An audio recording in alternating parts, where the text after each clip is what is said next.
অনেক ভালোবাসা। আজকে আমরা কিন্তু কাজ ক্ষমতা শক্তি চ্যাপ্টারের উপর একটা লাইভ ক্লাস নিয়ে আসছি তোমাদের জন্য, এবং এই ক্লাসটা অনেক ইউনিক। এই ক্লাসটা দুইটা কারণে ইউনিক। কারণ আমরা আজকে একটা জিনিস দেখব চ্যাপ্টার শেষে, যে এই কাজ ক্ষমতা শক্তি চ্যাপ্টার থেকে প্রতি বছর তোমার অ্যাডমিশন টেস্ট বলো বা এইচএসসি পরীক্ষা বলো, হোয়াট এভার ইউ সে, প্রত্যেক বছরই প্রশ্ন হবে। এবং আলটিমেটলি এই চ্যাপ্টারটা কিন্তু তুলনামূলক আমরা বলতে পারি যে 9-10-এর যে কনসেপ্টগুলো আছে তার একটু অ্যাডভান্স ভার্সন ইন্টারমিডিয়েট আসলে ইউজ করি আমরা। তো তোমরা আমার কথা ঠিকঠাক মতো শুনতে পাচ্ছ কি না, এবং তোমরা লাইভ সেশনে ঠিকঠাক মতন আমাকে দেখতে পাচ্ছ কিনা একটু কাইন্ডলি কমেন্ট বক্সে লিখে জানাও। হ্যাঁ, অক্সালিক অ্যাসিড চলে আসছি দাদা, থ্যাংক ইউ অক্সালিক অ্যাসিড। আচ্ছা, তোমরা তোমাদের টাইম লাইনে আমাদের ভিডিওটাকে একটু শেয়ার করে দাও। তোমাদের ফ্রেন্ড যারা আছে তারা যেন আমাদের ভিডিওটা দেখতে পারে পর্যাপ্তভাবে। তোমাদের ফ্রেন্ডদেরকে মেনশন করে দাও এবং ভিডিওটা শেয়ার করে দাও। এই কার্টুনের একটা ছবি দেখো, খুব মজার একটা জিনিস। এটা তুমি কি বুঝতেছো এটা কি করতেছে আসলে? খেয়াল করো, এখানে একটা খুব বেশ চমৎকার একটা ফিজিক্স আছে। ফিজিক্স হচ্ছে এই যে এই লোকটা দেখো দড়ি একটা মানে কপিকলের মতন আর কি, এখানে দড়ি বেঁধে রাখছে এবং সে উপর থেকে নিচের দিকে পড়তেছে। এ যখন নিচের দিকে পড়তেছে তখন আসলে তার উপর অভিকর্ষ যে মানে টান, এই টানের প্রভাবে তার মধ্যে বিভব শক্তি আস্তে আস্তে গতিশক্তিতে কনভার্ট হবে, এবং এই গতিশক্তিটা চাকাকে ঘোরাবে, এবং এই চাকা ঘোরানোর ফলে এই মানুষটা কিন্তু ট্র্যাক বেয়ে সামনের দিকে যেতে থাকবে। সেটা আমার খুবই পছন্দের একটা আসলে কার্টুন, আমার খুব ভালো লাগে এটা। আচ্ছা, তো আশা করি তোমরা মোটামুটি চলে আসো। আমরা চলো আজকে ক্লাস শুরু করার আগে একটা ওয়ার্ম আপ হই, আমরা একটা অ্যানিমেশন দেখে আসছি। চলো, আই লাভ অ্যানিমেশনস। এর মূল কারণ হচ্ছে তুমি যখন অ্যানিমেশন দেখবা তখন তোমার কোনো কিছু ভাবতে, চিন্তা করতে বা কোনো কিছু ম্যাথ পড়ার সাথে সাথে সেটাকে ইম্যাজিন করতে অনেক সুবিধা হবে। অ্যানিমেশনগুলো কিছু আমাদের চ্যাপ্টারের সাথে কাজে লাগতে পারে, আবার অনেক কিছু নাও লাগতে পারে। আচ্ছা, একটা খুব সিম্পল অ্যানিমেশন দেখো। সেটা হচ্ছে আমরা প্রাসের গতিপথ পড়েছিলাম যখন, যে অনুভূমিকভাবে যখন আমরা কোনো প্রাসের গতি দেখি। দেখো এইটা একটা প্লেন, এটা তো আমরা এই ধরনের ম্যাথ কিন্তু আমরা অনেক করেছি, তাই না? কোন ধরনের ম্যাথ বলো তো? কোথায় গেল? এই যে, হ্যাঁ, খেয়াল করো, একটা প্লেনে করে যখন বোমা আসতেছে, এই যে সে বোমাটা ছোটার সাথে সাথে কিন্তু দেখো তার গতিপথটা এখান থেকে বোমাটা ছুটছে।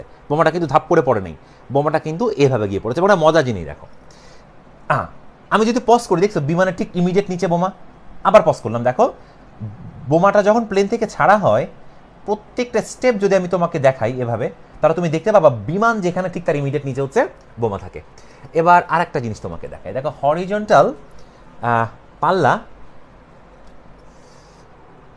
ওকে, চলো দেখি একটু। এটা একটা প্রাসকে আমরা নিক্ষেপ করতেছি মেনলি বিভিন্ন অ্যাঙ্গেলে, এবং দেখো যত বেশি কোণে আমরা ছুটতেছি সে কিন্তু তত বেশি দূরে গিয়ে পড়তেছে। এখানে দুটা ছোট্ট জিনিস আছে, একটু খেয়াল করো। সেটা হচ্ছে যে এই যে এখানে কত ডিগ্রি কোণে ছোটাচ্ছে সেগুলো দেখানো আছে। এখন আমরা 60 ডিগ্রি কোণে ছুটছি। এই 60 ডিগ্রি এবং 30 ডিগ্রি কোণে দুইটা মজার জিনিস ঘটে। দেখো দুইটা প্রাস একই স্থানে গিয়ে পড়বে। 30 ডিগ্রিতে যদি আমাদের গতিপথটা হয় সবুজ ডটের মতন, তাহলে 60 ডিগ্রিতে আমাদের ডটটা হবে হচ্ছে এরকম পার্পেল ডটের মতন। কারণ আমরা জানি যে দুইটা কোণ যদি আমাদের জন্য সেম হয়, দুইটা কোণ যদি আমাদের জন্য কনজুগেট কোণ হয়, কনজুগেট কোণ মানে হচ্ছে এতে যোগফল যদি 90 ডিগ্রি হয়, যেমন 90 ডিগ্রি বলতে কি 15 আর 75, খেয়াল করো 15 আর 75 যোগ করলে কত হয়? 90 হয় না? তাহলে দেখো 15-র জন্য ছুড়ে এখানে পড়ছে, 75-এর জন্য কিন্তু এই বলটা ডেফিনেটলি দেখবো আমরা এখানে এসে পড়বে। সো এই বিষয়গুলো তোমাকে একটু ইম্যাজিন করতে শিখতে হবে, বা এটা যে কোনো একটা ম্যাথমেটিক্যাল কোশ্চেন দেখার সাথে সাথে এগুলো জানতে হবে। তা আমরা এবার চলো আরেকটা বুলেট ফায়ার করি। বুলেট ফায়ার করি মানে হচ্ছেই যে আমাদের একটা বন্দুক আছে, দেখো আমরা এই বন্দুককে যে কোনো অবস্থানে ওঠানামা করাতে পারি, যেখানে অথবা এখানে ওঠানামা করাতে পারি। তোমরা চিন্তা করো, ধরো এই পজিশন আমরা রাখলাম, কেমন? আর এবার এই যে বন্দুকটা কত ডিগ্রি কোণে আমরা ছুড়বো সেটা আমরা এভাবে বা এভাবে অ্যাঙ্গেলটা ঠিক করে দিতে পারি। কারণ আমরা যদি মনে করো এভাবে চিন্তা করি, তাহলে এভাবে চিন্তা করা মানে হচ্ছে আমরা বন্দুকটাকে এভাবে দিলাম। আমরা এভাবেও কিন্তু বন্দুকটাকে যদি চাই আমরা বন্দুকটাকে সেট করতে পারি। তো এভাবে দেওয়ার পর ধরো আমি যদি এখন এখান থেকে বন্দুকের গুলি চুরি, এর গুলির গতিপথটা দেখছো কেমন? এটা হচ্ছে এই উচ্চতা থেকে উলম্ব দিকে নিক্ষিপ্ত প্রাসের গতি, এবং সে কত দূরে গিয়ে পড়বে এগুলো কিন্তু আমরা হিসাব নিকাশ করে বের করতে পারি। ঠিক আছে? তো এই বিষয়গুলো খেয়াল করো, এই বিষয়গুলো আমি তোমাদের বারবার বলি, ইউ হ্যাভ টু ইম্যাজিন। তোমাকে যদি আমি একটা প্রশ্ন দেই যে একটি বন্দুককে ধরো বলা হলো 41 ডিগ্রি কোণ উপরের দিকে 100 মিটার উচ্চতা থেকে গুলি করা হলো, তাহলে গুলিটি কোথায় গিয়ে আঘাত করবে? অথবা মনে করো আমি অ্যাঙ্গেলটা চেঞ্জ করে দিলাম, চেঞ্জটা কেমন? ধরো এটাকে 0 ডিগ্রি করে দিলাম। এটাকে 0 ডিগ্রি করে দিলে তো সিম্পল এই যে সেই বোমা ফেলার মতন বিষয়টা। আবার আমি যদি এটাকে আমি একটু চেঞ্জ করে মনে করে বললাম হচ্ছে এই যেমন এখনও তুমি কিন্তু ছুটতে পারো, দেখো এখনকার গতিপথটা কেমন। তো এই বিষয়গুলো তোমার আসলে ইম্যাজিন করতে শিখতে হবে। কারণ আমি বারবার তোমাদের যে কথাটা বলি, গাদা গাদা ম্যাথ সলভ করা আসলে কোনো একজন বিজ্ঞানের স্টুডেন্টের কাজ হওয়া উচিত না। একজন বিজ্ঞানের স্টুডেন্ট অবশ্যই চিন্তা করতে শিখবে, ভাবতে শিখবে, বুঝতে পারছো? কারণ তুমি যদি না ভাবো, না চিন্তা করো, তাহলে তো নতুন জিনিস তোমার হাত দিয়ে আসবে না। তো এইটা যদি আমরা দেখি, দেখছো গতিপথটা কেমন? আমরা তো মনে করি একবার হাত দেখে দিই, বাট তুমি দেখলে যে গতিপথটা আসলে কেমন হয়। ওকে, এবার আমরা এখানে একটা মজার জিনিস আছে, দেখ একটা মজার অ্যানিমেশন, এটা আসলে খুবই মজার, আমার খুব পছন্দের। সেটা হলো যে একটা একটা একটা ছোট্ট একটা গাড়ি সামনের গাড়িকে দেখো ধাক্কা মারতেছে, কেমন? তা আমরা যদি দেখি বিষয়টা কিন্তু খুব অর্ডিনারি, তেমন আহামরি কিছুই না। ট্রাক ধাক্কা মানে পিছন থেকে গাড়ি ধাক্কা মারার ফলে কিন্তু ট্রাকটা সামনের দিকে চলতে, ধাক্কার পরিমাণটা যদি বাড়াই দেই তাহলে অফকোর্স আমি দেখবো যে গতি এর পরিমাণও কিন্তু অনেক বেশি হবে। এবং আমরা এই যে উপরে যে ভারটা আছে, এই ভারটাকে কিন্তু অনেক ছোট দিতে পারতাম। এই যে বক্স, এই বক্সটাকে ছোট করে দিলে কিন্তু সে অনেক বেশি এক্সিলারেশন বা অনেক বেশি ত্বরণের সামনের দিকে গতিশীল হবে। বাট আমি যদি এটাকে অনেক ভারী বানাই দিই, এই যে উপরে যে বস্তুটা আছে, ভারী বানাই দেওয়ার পর যদি আমি এটাকে চালাই, দেখো তার কিন্তু ত্বরণের মানও কমে গেছে। বিকজ ত্বরণ কি ভরের সাথে ব্যস্তানুপাতিক, আমার বল আছে বাট ভর বেশি থাকার কারণে কিন্তু ত্বরণের মানটা কমে যাবে। আচ্ছা, আমাদের একজন প্রশ্ন করছে যে কিভাবে ফিজিক্স কেমিস্ট্রি ম্যাথে 95% নাম্বার তুলতে পারি। আসলে এইটার অ্যান্সার আমি আসলে জানি না। কারণ আমার ছোটোবেলার এক্সপিরিয়েন্স হচ্ছে আমি বইয়ের সবই পড়তাম এবং পরীক্ষার হলে যে সবই পারতাম। বাস্তবতা হচ্ছে এটা, আমি কখনো এটা বলবো না যে আমার জীবনে এই সমস্যা ছিল, সেই সমস্যা ছিল। This and actually most of the thing are unreal. কারণ কি, যে মনে করো ভাবার জন্য বলা যেতে পারে, আমি আমার লাইফে পড়াশোনা ছাড়া অন্য কোনো কিছু ভাবতাম না। বইটাকে 100% পড়ে যেতাম এবং আমি দেখতাম আমি মোটামুটি 90%, 95%, ফিজিক্স হতে আমি 100 অলমোস্ট 99% নাম্বার পেতাম। বাস্তবতা হচ্ছে এটা, বেছে বেছে পড়লে কোনো খুব একটা লাভ হবে না, বুঝতে পারছো? আচ্ছা, তো এগুলো তো গেল। এবার আমরা একটা পুলির একটা বিষয় চিন্তা করি। হ্যাঁ, এই দেখো একটা বানর, হ্যাঁ একটা বানর দেখো বসে আছে এখানে। তা আমরা এই বানরের এখানে আছে কলা ঝুলে আছে, তাহলে কলার ওয়েট বেশি বলে কিন্তু পুলির মধ্য দিয়ে, কথাটা খেয়াল করো, পুলির মধ্য দিয়ে কিন্তু নিচের দিকে নেমে যাচ্ছে, তাই না? এবার বানরের এখানে দেখো একটা ওয়েট আছে, এই ওয়েটের মানটা আমরা কমাতে বাড়াতে পারি, দেখছো? আমি যদি এই ওয়েটের মানটা একটু বাড়াই দিই, বাড়ানোর পর যদি আমি এটা চালাই, তাহলে এটা কিন্তু দেখো খুব আস্তে আস্তে পড়তেছে না, নামতেছে, কিন্তু বানর নামতেছে, কলা উঠতেছে। বাট আমি যদি এটাকে আরও বাড়াই দিই, এই যে বানরের মধ্যে যে ওয়েটটা আছে, ওয়েটটা যদি আমি আরো বাড়াই দিই, কোন একটা জায়গাতে মনে সমস্যা হয়েছে আমাদের। আচ্ছা, এটাকে কেটে দিয়ে আবার খুলি। এই ওয়েটটা বানানোর পর যদি আমি চালাই, তখন আমি দেখবো যে বানরটা নিচের দিকে নামবে আর কলা উপরের দিকে উঠবে। তো এখানে কিন্তু আমরা হিসাব নিকাশ বের করতে পারি যে এই দড়িতে টান কত হয়, বানরের ত্বরণ কত হয়, সাধারণ বেগ কত হয়, সেগুলো দেখে এখানে উঠতেছে কিন্তু। বাট এগুলো আমরা কিন্তু ক্যালকুলেট করে বের করতে পারি, আমরা ফিজিক্সের সাহায্যে সেগুলোকে নির্ণয় করতে পারি। তো যাক, এগুলো তোমাকে ওয়ার্ম আপ করার জন্য আমি দেখাচ্ছিলাম। এবার চলো আমরা আমাদের মূল আলোচনায় চলে যাই। আচ্ছা, আমরা প্রথমে একটা কোশ্চেন দেখতে পাচ্ছি, কোশ্চেনটা পড়ে দেখো কি বলছে। আমরা মোটামুটি আজকে 30টা মতন এমসিকিউ সলভ করব এবং এই 30টা এমসিকিউ যদি তুমি ভালো করে পারো, তাহলে আমি মনে করি যে তোমার জন্য কাজ ক্ষমতা শক্তি চ্যাপ্টারটা অনেক সহজ হয়ে যাবে। এখানে বলছে এই প্রশ্নটা যে একটি বস্তুর উপর F=5 + 2x মানের পরিবর্তনশীল বল প্রয়োগ করে বস্তুটি x=0 অবস্থান থেকে x=2 মিটার অবস্থানে সরানো হলে কৃত কাজ কত হবে। ঠিক আছে, তাহলে আমরা একটা জিনিস কিন্তু জানি যে কাজের পরিমাণ always integration of f dx। ওকে, এর লিমিট হচ্ছে আমাদের x1 থেকে x2 পর্যন্ত। এখন খেয়াল করো, এখন আমাদের বলের মান দেওয়া আছে হচ্ছে 5 + 2x, 5 + 2x, এইটাকে আমরা ইন্টিগ্রেট করব x এর সাপেক্ষে, আর লিমিট হবে 0 থেকে 2 পর্যন্ত। এই যে 0 থেকে 2 পর্যন্ত। এখন তুমি এটা হাতেও করতে পারো, অথবা ইফ ইউ থিঙ্ক যে তুমি ক্যালকুলেটর দিয়ে করবা, তাও কোনো সমস্যা নেই। ক্যালকুলেটরে সরাসরি তুমি যদি এটা লিখে দাও 0 থেকে 2, তাহলে তুমি অ্যান্সার পেয়ে যাবা এবং তোমার অ্যান্সার আসবে হচ্ছে 14 জুল। 14 জুল কই আছে? এই যে এই নাম্বার হচ্ছে অ্যান্সার, দেখছো? এটাকে তুমি চাইলে কিন্তু হাতেও করতে পারো, কোনো প্রবলেম নেই, কিন্তু তুমি এটাকে অবশ্যই চেষ্টা করবা যে ক্যালকুলেটরের মাধ্যমে করে রাখার জন্য। আচ্ছা, ওকে, দাঁড়াও আমরা আমাদের পাবলিক গ্রুপটা একটু দেখে আসি, পাবলিক গ্রুপে ভিডিওটা লাইভ হয়েছে কি না। আচ্ছা, আমাদের পাবলিক গ্রুপে তোমরা তো আছো মনে হয়, তাই না? আচ্ছা, পাবলিক গ্রুপে এখন আমাদের ভিডিওটা আসে নাই, তো আমি একটু পাবলিক গ্রুপে ভিডিওটা শেয়ার করে দিচ্ছি।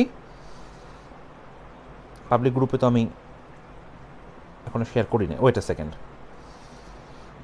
তাহলে এই ভিডিওটা আমরা পাবলিক গ্রুপ থেকেও দেখতে পারবো। ঠিক আছে, ফার্স্ট পেপার।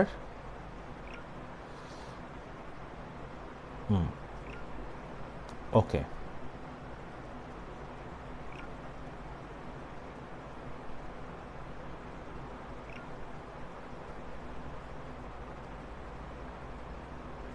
একটু দাঁড়া, আমি ভিডিওগুলো আমাদের গ্রুপে শেয়ার করে দিই যাতে অন্যরাও দেখতে পারে ভালো করে।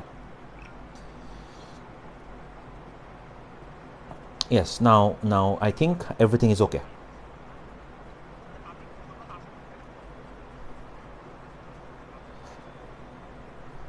ঠিক আছে, তাহলে আমরা এটা মোটামুটি বুঝতে পারলাম। এবার চলো আমরা পরবর্তী প্রশ্নে যাই। এই প্রশ্নটা পড়ে দেখো কি বলছে। এই প্রশ্নে বলছে যে, খেয়াল করবা, যে 50 কিলোমিটার পার আওয়ার বেগে গতিশীল একটি গাড়িকে 6 মিটার দূরত্বের মধ্যে ব্রেক করে থামানো যায়। যদি গাড়িটির বেগ 100 কিলোমিটার পার আওয়ার হয় তবে একে ন্যূনতম থামাতে কত দূরত্ব লাগবে? কথাটা বুঝো কি বলতেছি। বলা হচ্ছে 50 কিলোমিটার পার আওয়ার বেগে গতিশীল একটি গাড়িকে 6 মিটার দূরত্বের মধ্যে ব্রেক করে থামানো যায়। যদি গাড়ির বেগ 100 কিলোমিটার পার আওয়ার হয় তবে একে থামাতে ন্যূনতম কত দূরত্ব লাগবে? এখন এখানে কনসেপ্ট হচ্ছেই যে গাড়ির যে গতিশক্তি হাফ এম ভি স্কোয়ার, খেয়াল করবা, এই হাফ এম ভি স্কোয়ার মানে হচ্ছে বাধাজনিত বল ইন্টু এক্স। কথাটা কি বুঝছো কি বললাম? এখন চিন্তা করো যে আমাদের গাড়ির ভর কিন্তু চেঞ্জ হয় নাই, গাড়ির ভর সেম আছে, তাই না? গাড়ির ভর যা ছিল তাই আছে, তো এম সেম আছে, আর ফোর্স বাধাজনিত বলের পরিমাণটাও কিন্তু সেম আছে। তাহলে আমাদের ভি স্কোয়ারের মান এটা কিন্তু প্রপোর্শনাল টু হচ্ছে এক্স। তাহলে আমরা ভি স্কোয়ার মানে হচ্ছে তার ভেলোসিটি। সো আমরা কি করতে পারি, আমরা V two by V one, দুইটা আলাদা আলাদা বেগ চিন্তা করলাম, এর whole square is equal to লিখতে পারি হচ্ছে X two by X one. V two মানে হচ্ছে শেষ বেগ, আর ভি ওয়ান মানে হচ্ছে প্রথমে যে বেগটা ছিল। তাহলে ভি টু এর মান তুমি ধরো হচ্ছে 100, আর ভি ওয়ান এর মান তুমি ধরো হচ্ছে 50। ওকে, 50। তাহলে এর square equal to X two মানে পরবর্তীতে থামাতে যে পরিমাণ পথ লাগবে, আর এক্স ওয়ান মানে হচ্ছে 6। তাহলে তুমি হিসাব নিকাশ যদি করো তাহলে তুমি অ্যান্সার পাবা হচ্ছে 24 মিটার। ঠিক আছে, এটা হচ্ছে অ্যান্সার, 24 মিটার। তো একটু বিষয়টা বুঝো কি হলো এখানে। তুমি এটা চাইলে অনেক বড় করতে পারতা, বাট এটা কিন্তু সংক্ষেপে করতে হবে। এর মূল কারণ হচ্ছে এখান থেকে একটা জিনিস মনে হয় তুমি বুঝতেছো, যে দেখো এই হাফ এম ভি স্কোয়ার মানে কি? এই হাফ এম ভি স্কোয়ার মানে গাড়িতে যে পরিমাণ গতিশক্তি আছে, আর এফ মানে হচ্ছে বাধা দানকারী বল। এটা ফিক্সড, কারণ গাড়িতে তুমি যখন ব্রেক করবা তখন বাধা দানকারী বলের পরিমাণ তো একটাই হবে, তাই না? আর এক্স মানে হচ্ছে কতটুকু দূরত্ব জুড়ে তুমি ব্রেকটা করেছো। সুতরাং আমরা হাফ এম যেহেতু ধ্রুবক, এফও ধ্রুবক, এই কারণে এই জিনিসটা লিখতে পারছি যে V square proportional two x, মানে থামাতে যে পথ সেটা বেগের বর্গের সমানুপাতিক। তারা দুইটা আলাদা আলাদা বেগ নিলে আমরা এই অনুপাতটা লিখতে পারবো যে V two by V one square equal to X two by one. এখান থেকে আমরা এটা কিন্তু বের করে ফেলতে পারছি। তো এইগুলো তোমাকে একটু কুইকলি জানতে হবে, কেমন? আচ্ছা, এবারে প্রশ্নটা বলতেছে যে কে বল ধ্রুবক বিশিষ্ট, খেয়াল করো, কে বল ধ্রুবক বিশিষ্ট একটি স্প্রিং উলম্বভাবে রেখে এই উচ্চতা উপর থেকে এম বর একটি ব্লক ছেড়ে দিলে স্প্রিংটি সর্বোচ্চ কি পরিমাণ সংকুচিত হবে? ক্লিয়ার? খেয়াল করো, তাহলে আমাদের স্প্রিংটা কিন্তু রাখা ছিল হচ্ছে এভাবে, এবং আমরা কত উচ্চতা থেকে ছাড়ছি? এইচ উচ্চতা থেকে। তাহলে এই হচ্ছে আমাদের বল, এটাকে আমরা এইচ উচ্চতা থেকে ছাড়ছি, এটা হচ্ছে এইচ। তাহলে এটাকে যখন আমি ছাড়বো, কথাটা বুঝো, তখন স্প্রিংটা কিন্তু সংকুচিত হয়ে যাবে, এই যে, এবং স্প্রিংটা যতটুকু সংকুচিত হবে এই পথটাকে আমি ধরলাম হচ্ছে এক্স। ক্লিয়ার? এই যে এই হচ্ছে অবস্থা দাঁড়াইছে। তাহলে এই বস্তুটা দেখো তো কতখানি পথ নেমে আসছে, এইচ প্লাস এক্স। তাহলে আমরা এখান থেকে বলতে পারবো যে M G into H plus X, খেয়াল করো, ইজ ইকুয়াল টু স্প্রিং এর বিভব শক্তি, that is half K X square. এটা আমরা বলতে পারবো। কথাটা কি বুঝতে পারলাম? এবার একটা জিনিস আমরা একটু রাফলি কয়েকটা ইন্টেলিজেন্ট জিনিস ভাবতে হবে। সেটা হলো, এটা যেহেতু একটা এমসিকিউ, তাহলে আমাদের নিশ্চয়ই বুঝতে হবে যেখানে কিছু শর্টকাট জিনিস আমাদের ইউজ করতে হতে পারে। তো এইচ এর সাপেক্ষে এক্সটা আসলে অনেক কম হয়, এই কারণে আমি এক্সটাকে তুলনামূলক মনে করতে পারি যে এইটাকে আমরা রাফলি বাদ দিতে পারি। কেন বাদ দিতে পারি? আমি একটু হিন্টস দেই। ধরো এইচ এর মান হচ্ছে 7 মিটার, আর এক্স এর মান আমি পেলাম হচ্ছে 2 সেন্টিমিটার। যদি এমন হয় তাহলে 7 মিটারের সাথে 2 সেন্টিমিটার যোগ করো বা না করো, এটা খুব একটা বেশি কিছু মানে ডিফারেন্স কিন্তু আসলে হবে না। বুঝতে পারছো? একজন লিখছে কিন্তু ভাই আফসোস আমাদের অনলাইন টিচারগুলো এমন নাই, তারা কখনো সব টপিক সমান গুরুত্ব দিয়ে পড়ায় না, খালি আজে বাজে সাজেশন দেয় আর বলে 100% কমন পড়বে, বাট পরে কমন না পড়ে বলে। আচ্ছা আমি একটা জিনিস তোমাদের বলি, শোনো, আমি আসলে জানি না কে কি পড়ায় না পড়ায়, বাট ট্রাস্ট মি আমি আমার নিজের ওপিনিয়ন দিচ্ছি।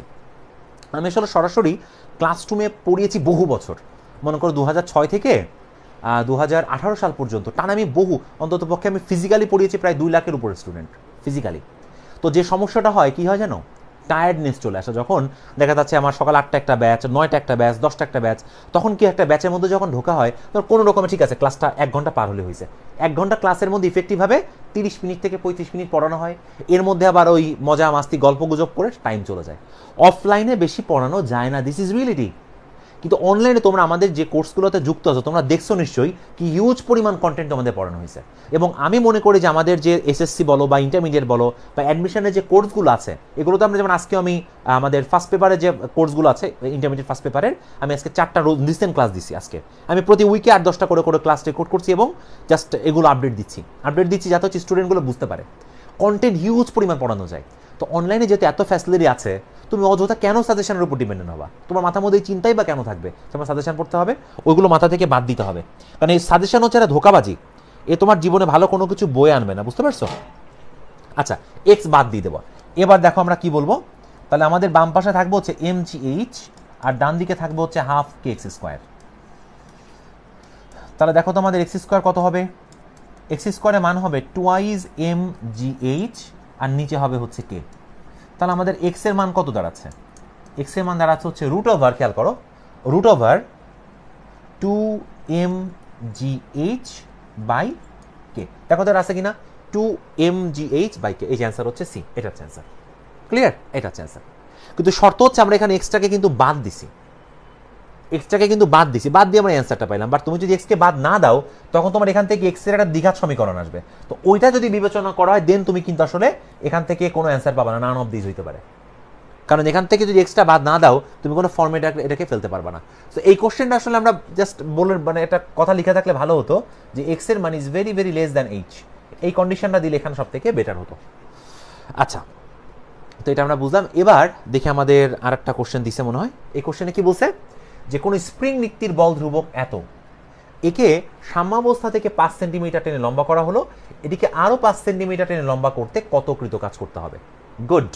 তো স্প্রিংকে টেনে লম্বা করতে যে পরিমাণ কাজ করতে হয় তোমাদের এক্সপ্রেশনটা মনে থাকার কথা, সেটা হচ্ছে half K into x F square minus half into minus x I square. এটা হচ্ছে আমাদের সাম্যাবস্থা থেকে সরণ। তো এখানে বিষয়টা কি বলছে একটু খেয়াল করো, স্প্রিংটা সাম্যাবস্থায় ছিল মানে এইভাবে ছিল, এবার প্রথমে আমরা তাকে কিন্তু অলরেডি 5 সেন্টিমিটার প্রসারণ করে রাখছি, মানে এইটুকু হচ্ছে 5 সেন্টিমিটার, কথাটা বুঝো, এইটুকু হচ্ছে 5 সেন্টিমিটার, মানে এখান থেকে আরো 5 সেন্টিমিটার লম্বা করব। তাহলে আরো 5 সেন্টিমিটার যদি আমি লম্বা করতে চাই তাহলে বলো তো আমাদের এই প্রথমে 5 সেন্টিমিটারের সাথে পরে 5 সেন্টিমিটার যোগ হলে আমাদের কত হবে? 10 সেন্টিমিটার হবে। তার মানে আমাদের বিষয়টা কি দাঁড়াচ্ছে, হাফ ইন্টু কে, কে হচ্ছে 5 ইন্টু 10⁻³ ইন্টু এক্স এফ মানে 10 তো সেন্টিমিটার, তাই না?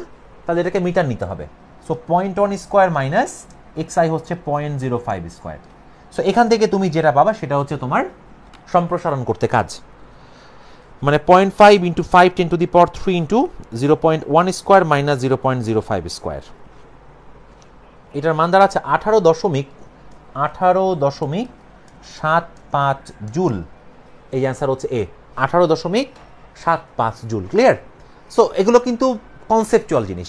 এখন তুমি যদি বলো যে স্যার আমি এই সূত্রটা বা এই ফর্মুলাটা জীবনে কোনোদিন দেখি নাই, তাইলে তো ভাই আসলে হইল না, কারণ এটা তোমার বইতে অলরেডি প্রুফ করে দেওয়া আছে, কিভাবে আসছে এটা তাৎপর্য বলা আছে। তো তুমি যদি এই বিষয়টা না বুঝো তাহলে তো বাদ বাকি অংশ তুমি করতে পারবে না, বুঝতে পারছো? তো এগুলো তোমাকে জানতে হবে। আচ্ছা এবার এখানে দেখো, এটা একটা মজার প্রশ্ন, 50 গ্রাম ভরের একটি বুলেট 10 মিটার পার সেকেন্ড বেগে 950 গ্রাম ভরের একটি কাঠে বিধে রয়ে যায়। কি বলছে বলো তো? কাঠে বিধে রয়ে যায়। সিস্টেমের গতিশক্তির কত পার্সেন্ট নষ্ট হবে?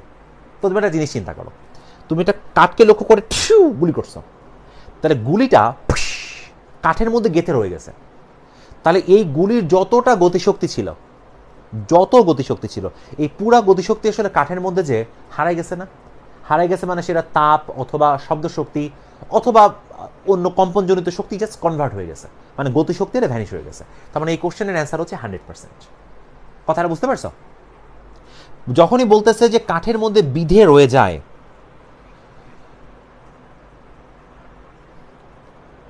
আচ্ছা একজন আমাকে লিখছো যে আমার নেটে প্রবলেম হচ্ছে নাকি, আমি বুঝতেছি না। তোমরা কি ক্লাস ঠিকঠাক মতন দেখতে পাচ্ছ? আমার এখানে কিন্তু নেট একদম ফার্স্ট ক্লাস নেট, আমার এখানে অলরেডি ব্যাকআপ সহ নেট আছে। সো আমার দিক থেকে আমার মনে হয় না যে নেটে সমস্যা আছে, আর তোমাদের এন্ডে হয়তো অনেকের সমস্যা থাকতে পারে। একটু নেটটা তাহলে তোমরা চেক করো। আমার এদিকে এখানে নেটের প্রবলেম আমার মনে হচ্ছে না যে আচ্ছা, ঠিক আছে। ওকে ওকে ওকে ওকে, আচ্ছা এটা মোটামুটি তাহলে গেল। এবার আমরা পরের প্রশ্নটা একটু দেখি। 10 কেজি ভরের একটি কৃত্রিম উপগ্রহ ভূপৃষ্ঠ থেকে 100 কিলোমিটার উচ্চতায় 108 মিনিটে পৃথিবীকে একবার প্রদক্ষিণ করে, মহাকর্ষ বল দ্বারা কৃত কাজ কত? তো that's a very good thing. আমরা যদি চিন্তা করি যে এটা হচ্ছে আর্থ, খেয়াল করো এটা হচ্ছে আর্থ, আর কৃত্রিম উপগ্রহ কিন্তু পৃথিবীর চারপাশে এভাবে প্রদক্ষিণ করতেছে।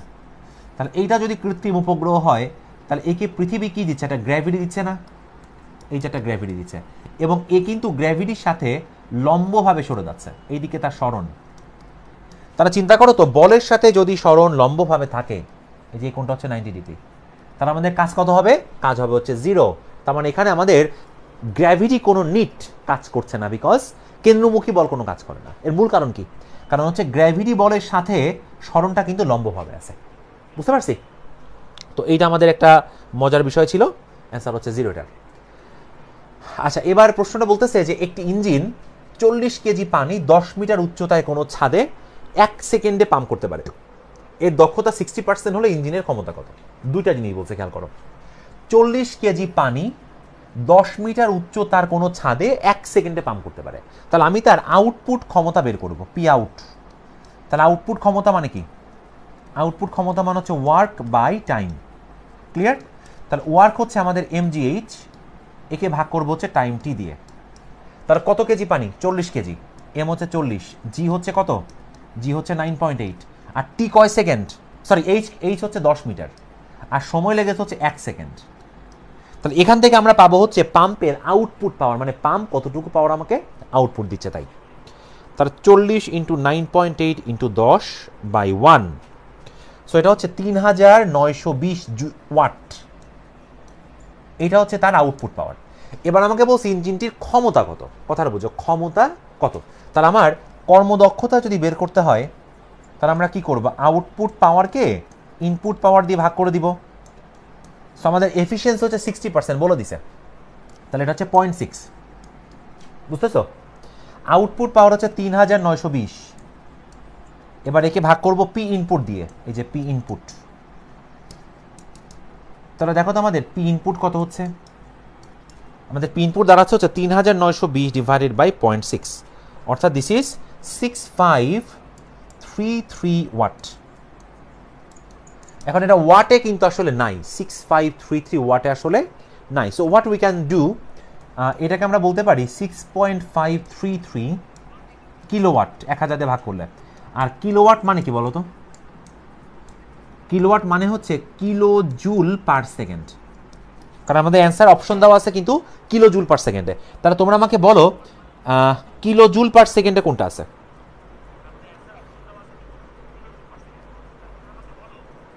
আচ্ছা হ্যাঁ, ওয়াহি লিখছো যে কেন্দ্রমুখী বল বেগের দিক চেঞ্জ করে। ইউ আর রাইট, কেন্দ্রমুখী বল কিন্তু কোনো কাজ করে না, এর পারপাস শুধুমাত্র বেগের দিকটা চেঞ্জ করা। তুমি ঠিকই ধরছো, থ্যাংক ইউ ভেরি মাচ। তার মধ্যে অ্যান্সার বলো তো কত হবে? 6.5, মানে অ্যান্সার হচ্ছে এটা 6.66। এটা হচ্ছে আমাদের অ্যান্সার। ক্লিয়ার? 6.66, ওটা ওর কাছাকাছি অ্যান্সার। আচ্ছা, এবার এখানে বলছে যে কোনো বস্তুর গতিশক্তি 19% কমে গেলে এর ভরবেগ কত পার্সেন্ট কমবে? That's a very tricky question, এটা খুব মজার একটা প্রশ্ন। খেয়াল করবো আমি কিভাবে করতেছি। তোমরা বলো তো গতিশক্তির সাথে ভরবেগের সমীকরণটা কি ছিল? আমাকে একটু কমেন্ট বক্সে লিখে জানাও, গতিশক্তির সাথে ভরবেগের সম্পর্কটা কেমন ছিল? ঠিক আছে, সাকিব হাসান, ওয়ালাইকুম আসসালাম, থ্যাংক ইউ। তাড়াতাড়ি জানাও গতিশক্তির সাথে আমাদের কি বলতো ভরবেগের সম্পর্ক কেমন ছিল?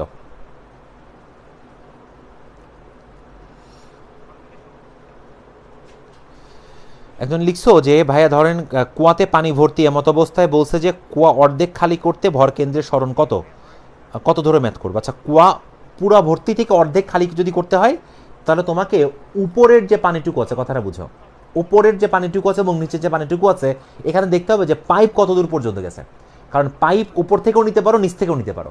সো পাইপের লেংথ তোমার এখানে জানতে হবে, পাইপের লেংথ যেটা, ওইখান থেকে তোমাকে হচ্ছে এমজিএস বের করতে হবে। পাইপের লেংথ এখানে ইম্পর্টেন্ট, আদারওয়াইজ তুমি কোশ্চেনটা সলভ করতে পারবে না।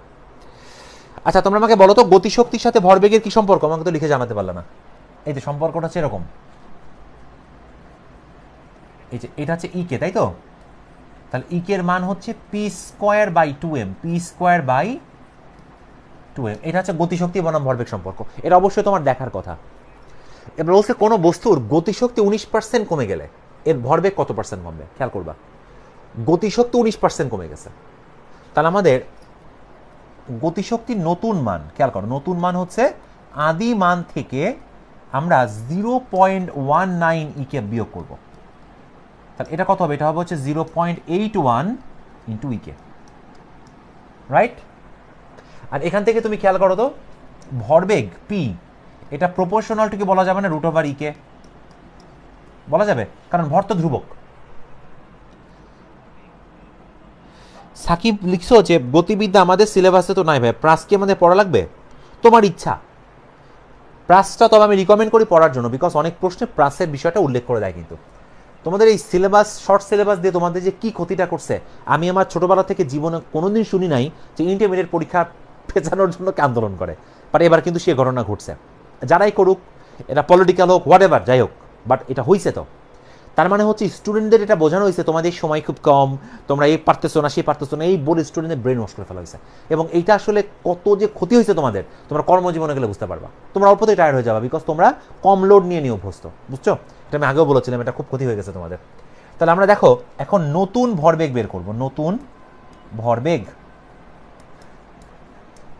তাহলে বলো তো নতুন ভরবেগ কত হবে? নতুন ভরবেগ হবে পি ড্যাশ। এই পি ড্যাশের মান হবে হচ্ছে জাস্ট প্রপোর্শনাল টু, খেয়াল করো, রুট ওভার ইকে। তাহলে রুট ওভার ইকে মানে কি? Root, clear? এটা হবে। তাহলে আমরা এখানে চিন্তা করি, আমরা জাস্ট এটা প্রপোর্শনাল টু তো আছেই, রুট ওভার 0.81, রুট 0.81 মানে হচ্ছে কত? 0.9। এটা মানে হচ্ছে 0.9 ইন্টু রুট ওভার ইকে। তার মানে এখানে আসলে থাকার কথা ছিল হচ্ছে 1, কিন্তু আছে কত? 0.9 আছে। তার মানে এটাকে আমরা বলতে পারবো হচ্ছে রুট ওভার ইকে, খেয়াল করো, রুট ওভার ইকে মাইনাস 0.1 রুট ওভার ইকে। তাহলে দেখো তো 0.1 রুট ওভার ইকে, এটা মানে কি? এই যে 0.1 রুট ওভার ইকে মানে হচ্ছে 10% রুট ওভার ইকে। তাহলে কতটুকু ভরবেগ থেকে, মানে গতিশক্তি থেকে কমে গেছে? 10%। তাহলে অ্যান্সার হচ্ছে 10%। তাহলে বলছিল যে গতিশক্তি 19% কমে গেলে ভরবেগ কত পার্সেন্ট কমবে? তাহলে ভরবেগ কমবে হচ্ছে 10%। এটা বুঝছো কিনা আমাকে একটু লিখে জানাও, ঠিক আছে? এটা বুঝছো কিনা আমাকে একটু কাইন্ডলি তোমরা লিখে জানাও, যেটা ঠিকঠাক মতন তোমরা বুঝতে পেরেছো, ঠিক আছে? আচ্ছা, তালকিন লিখছো যে স্যার এইচএসসি 24-এর জন্য ফার্স্ট পেপারের কোর্স নাই। হ্যাঁ আছে, তোমাদের লাইভের ভিডিও ডেসক্রিপশন, সেখানে গেলেই তুমি 24 আর 25 ব্যাচের কোর্সের লিঙ্ক পেয়ে যাবা। তুমি ওখানে আমাদের কোর্সে পেমেন্ট করে জয়েন করে ফেলতে পারো, ঠিক আছে? আচ্ছা, অনেক কিছু দিচ্ছে আমরা আমাদের, মানে 24-25 ব্যাচের যে কোর্সগুলো আমরা লঞ্চ করছি, হিউজ পরিমাণ কন্টেন্ট দিব আমরা। এবং আমাদের আগের কিছু ক্লাস ছিল যেগুলো আমি হোয়াইট বোর্ডে নিয়েছিলাম, আমি ওই ক্লাসগুলো ধাপে ধাপে স্মার্ট বোর্ডে কনভার্ট করছি, বিকজ আমার স্মার্ট বোর্ড তো আমার নেওয়া হয়েছে রিসেন্টলি। আচ্ছা, আমাদের একজন লিখছে ওয়াহি যে কিছু গবেট ইউটিউবার আছে, এরাই মূলত স্টুডেন্টদের উস্কায় দেয়, আজে বাজে যুক্তি দেয়, এদের কন্টেন্ট দেখলে বোঝা যায় এরা বোর্ড এক্সাম এবিসি কেন রাখে না। এক্স্যাক্টলি, তুমি একটা জিনিস চিন্তা করো না বাবা। আচ্ছা, আমার কথা যদি আমি তোমাকে বলি, আমরা ইন্টারমিডিয়েটে জাস্ট ভর্তি হয়েছিলাম সম্ভবত, আমার যতদূর মনে পড়ে, সম্ভবত 2004 সালের কোন মাসে, এপ্রিল কি মেতে ক্লাস শুরু হয়েছিল আমাদের, এবং আমাদের পরীক্ষা হয়েছিল হচ্ছে 2004-5 নাকি 2004-এ হচ্ছে আমরা ইয়ে দিলাম, রাইট? ইন্টারমিডিয়েট পরীক্ষা হয়েছিল 2006-এর ফেব্রুয়ারিতে, মানে আমরা 1 বছর 8 মাস সময় পেয়েছিলাম, 1 বছর 8 মাস পুরো বরাবর। এখন এইটা মনে করো তুমি 2 মাস কম পাইলা, 2 মাস কম পেয়ে মনে করো আমি তো শেষ, কত কম পাইছি। It doesn't matter actually, it doesn't matter. তুমি তো এবার চিন্তা করো যে তোমার যতটুকু সময় আছে এইটুকু সময়কে কাজে লাগাতে হবে। আরও ইউটিউবে কে কি বলো না বললো, শোনো, ফাঁকিবাজের কাছে গেলে ফাঁকিবাজি শিখবা, মেধাবীর কাছে গেলে তুমি মেধাবী হতে শিখবা, পরিশ্রমীর কাছে গেলে তুমি পরিশ্রম হতে শিখবা। সো তুমি আসলে লাইফে কার কথা ফলো করতেছো, দ্যাটস এ হিউজ ম্যাটার। কত পোলাপান তুমি দেখবা, কত মানুষজন তুমি দেখবা তোমার সিনিয়র। আচ্ছা একটা জিনিস ভাবো তো, এটা please don't take it otherwise sir আপনি আপনার প্রতিষ্ঠানকে নিয়ে গর্ব করতেছেন কিনা, প্লিজ আমি আবারও ক্ষমা চেয়ে নিচ্ছি। যে স্টুডেন্ট মনে করো বুয়েট, কুয়েট, চুয়েট, টুয়েট, ঢাকা বিশ্ববিদ্যালয়, রাজশাহী বিশ্ববিদ্যালয় কোনো জায়গায় চান্স পায়নি, সে মনে করো একটা জাতীয় বিশ্ববিদ্যালয়ে পড়ছে, তার মানে হচ্ছে সে ইন্টারমিডিয়েট লাইফে পড়াশোনা করে নাই বলে জাতীয় বিশ্ববিদ্যালয়ে সে ভর্তি হয়েছে। গেল। এবার এই স্টুডেন্টটা মনে করো কিছুদিন পর ওই স্টুডেন্টকে পরামর্শ দিচ্ছে, তো ওর দৌরাত্ম কতটুকু? ও দৌরাত্ম হচ্ছে ইন্টারমিডিয়েটে ফাঁকিবাজি করছে, এসএসসিতে ফাঁকিবাজি করছে, ওই ডিরেক্টলি শেখাবে। বাস্তবতা হচ্ছে তাই, এটা স্বীকার করতে হবে, এটা হার্ড ট্রুথ, কিছু করার নাই। তো তুমি যখন জব মার্কেটে যাবা, তারা একটা ঢাকা বিশ্ববিদ্যালয় ছেলে অ্যাপ্লাই করছে, আর একটা মনে করো নর্মাল একটা ওই ঢাকা কলেজের একটা ছেলে, বা মনে করলাম অন্য একটা জাস্ট জাতীয় বিশ্ববিদ্যালয় আন্ডারে মনে করো কোনো একটা কলেজ ছিল, সেখান থেকে মনে করো অ্যাপ্লাই করছে, দুইজন ইকোনমিক্সে মাস্টার্স করছে, অনার্স করছে, তার কার প্রায়োরিটি বেশি দিবে? ডেফিনেটলি ঢাকা বিশ্ববিদ্যালয়ে প্রায়োরিটি বেশি দিবে, কারণ যে ঢাকা বিশ্ববিদ্যালয়ে ভর্তি হয়েছে সে অনেক কষ্ট করে ওখানে গেছে, সে ফাঁকিবাজি করে নাই, সে সিনসিয়ার তার ডিউটির পরে। এটা অনেকে গালিগালাজ করতে পারো আমাকে, বাট দিস ইজ ট্রু, কিচ্ছু করার নেই। কথাটা এই জন্য বলতেছি যে এখন থেকে ফাঁকিবাজি হওয়ার কোনো ব্রেন মাথায় রাখবে না, বুঝছো? আচ্ছা আমাদের শেখ ফারহান হাসিব, হ্যাঁ ওয়ালাইকুম আসসালাম, কেমন আছো ফারহান শেখ? বহুদিন পর তোমাকে দেখলাম, ভালো আছো নিশ্চয়ই।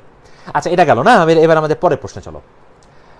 কি বলেছে দুটি ইলেকট্রনকে কাছাকাছি আনতে থাকলে এদের বিভব শক্তি কি হবে? দুটি ইলেকট্রনকে কাছাকাছি আনা খানিকটা স্প্রিংকে সংকোচন করার মতন। বিষয়টা চিন্তা করো, একটা স্প্রিং আছে তোমার কাছে, কেমন নিচে একটা স্প্রিং আছে, তাহলে বলো তো স্প্রিংকে যদি সংকোচন করতে হয় তাহলে তোমার দুই দিক থেকে কি বল প্রয়োগ করতে হবে না? দুই দিক থেকে বল প্রয়োগ করলে স্প্রিং সংকুচিত হবে। তো স্প্রিংকে সংকোচন করা আর দুটো ইলেকট্রনকে কাছাকাছি নিয়ে আসা, এ তাৎপর্য সেম, কারণ ইলেকট্রনকেও তুমি যদি কাছাকাছি আনতে চাও তাও তোমাকে ফোর্স দিতে হয়। তার দুই ক্ষেত্রেই গতি মানে বিভব শক্তির পরিমাণটা আসলে বেড়ে যাবে। কথাটা বুঝতে পারছো আমি কি বললাম? দুই ক্ষেত্রে বিভব শক্তির পরিমাণ বেড়ে যাবে। আচ্ছা এবার কি বলছে, কোনো গাড়ি একটি অমসৃণ রাস্তায় ভিবেগে গতিশীল, একে থামানোর জন্য প্রয়োজনীয় দূরত্ব কিসের সাথে সমানুপাতিক? কিছুক্ষণ আগে করছিলাম মনে আছে, আমরা বলেছিলাম যে গাড়ির যে গতিশক্তি that is half M V square, এই গতিশক্তিকে ব্রেক করে ভ্যানিশ করে দিতে হবে। তাহলে ব্রেক করার ফলে যে বাধাজনিত বল আসে সেটাকে মনে করো বললাম হচ্ছে এই এফ ব্রেক, আর যতটুকু দূরত্বের মধ্যে থেমে যাবে সেটাকে বলতেছি আমরা এক্স। তাহলে দেখো তো ব্রেক জনিত বল কিন্তু মোটামুটি ফিক্স থাকে, আর হাফ এম এটাও কিন্তু মোটামুটি ফিক্স থাকে।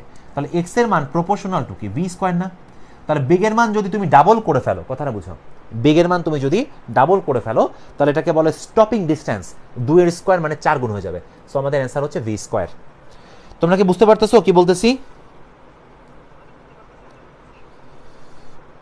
হ্যাঁ শেখ ফারহান হাসিব, আপনাদের সরাসরি ক্লাস অনেক মিস করি। হাসিব তো এখন অনেক বড় হয়ে গেছো, হাসিব তো এখন অনেক বড় একজন স্টার। হাসিব তুমি অনেক ভালো করবা লাইফে, তোমার জন্য অনেক দোয়া থাকলো, অনেক ভালো করবা লাইফে। আচ্ছা এবার চলো আমরা পরের প্রশ্ন যাই। এটা বলতেছে 2 কেজি ভরে কোনো বস্তুকে অনুভূমিক তলে রেখে 50 সেন্টিমিটার ঠেলে সরানো হলে উলম্ব প্রতিক্রিয়া দ্বারা কাজ করতো। আরেক প্রশ্ন, উলম্ব প্রতিক্রিয়া জীবনে কখনো কাজ করে?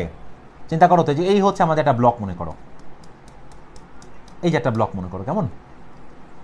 এই ব্লকটাকে মনে করো আমরা সামনের দিকে ধাক্কা দিয়ে সরাচ্ছি, ঠিক আছে? সামনের দিকে ধাক্কা, তাহলে আমাদের উলম্ব প্রতিক্রিয়া কোন দিকে? প্রতিক্রিয়া এইদিকে, এই যে এইদিকে হচ্ছে প্রতিক্রিয়া। তাহলে আর এর সাথে আমাদের যে সরণ এটা লম্বভাবে আছে না? তাহলে আমরা কি জানি, কাজ মানে হচ্ছে বল আর সরণের মধ্যবর্তী ডট গুণফল এফ ডট এক্স। তো লম্বভাবে যদি থাকে ডট গুণফল কত হয়? 0 হয়। তার মানে আমাদের উলম্ব প্রতিক্রিয়া দ্বারা কখনো কোনো কাজ সম্পাদিত হয় না। সো অ্যান্সার হচ্ছে 0।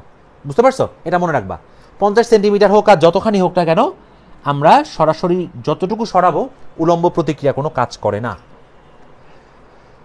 আচ্ছা এবার বলছে 20 কেজি ভরের একটি বস্তুর উপর 5 নিউটন বল প্রয়োগ করা হলো, প্রথম সেকেন্ডে কৃত কাজ কত? প্রথম সেকেন্ডে। That's a very interesting question. তাহলে আমরা প্রথমে বস্তুর ত্বরণ বের করব। ত্বরণ মানে হচ্ছে এফ বাই এম। ওকে, তাহলে বল প্রয়োগ করেছি 5 নিউটন আর ভর হচ্ছে 20 কেজি। সো আমাদের এটা সম্ভবত 0.25, 5/20, এটা হচ্ছে 0.25, right, 0.25 metre per second square. বলের পরিমাণ কিন্তু বলা আছে 5 নিউটন, খেয়াল করবা।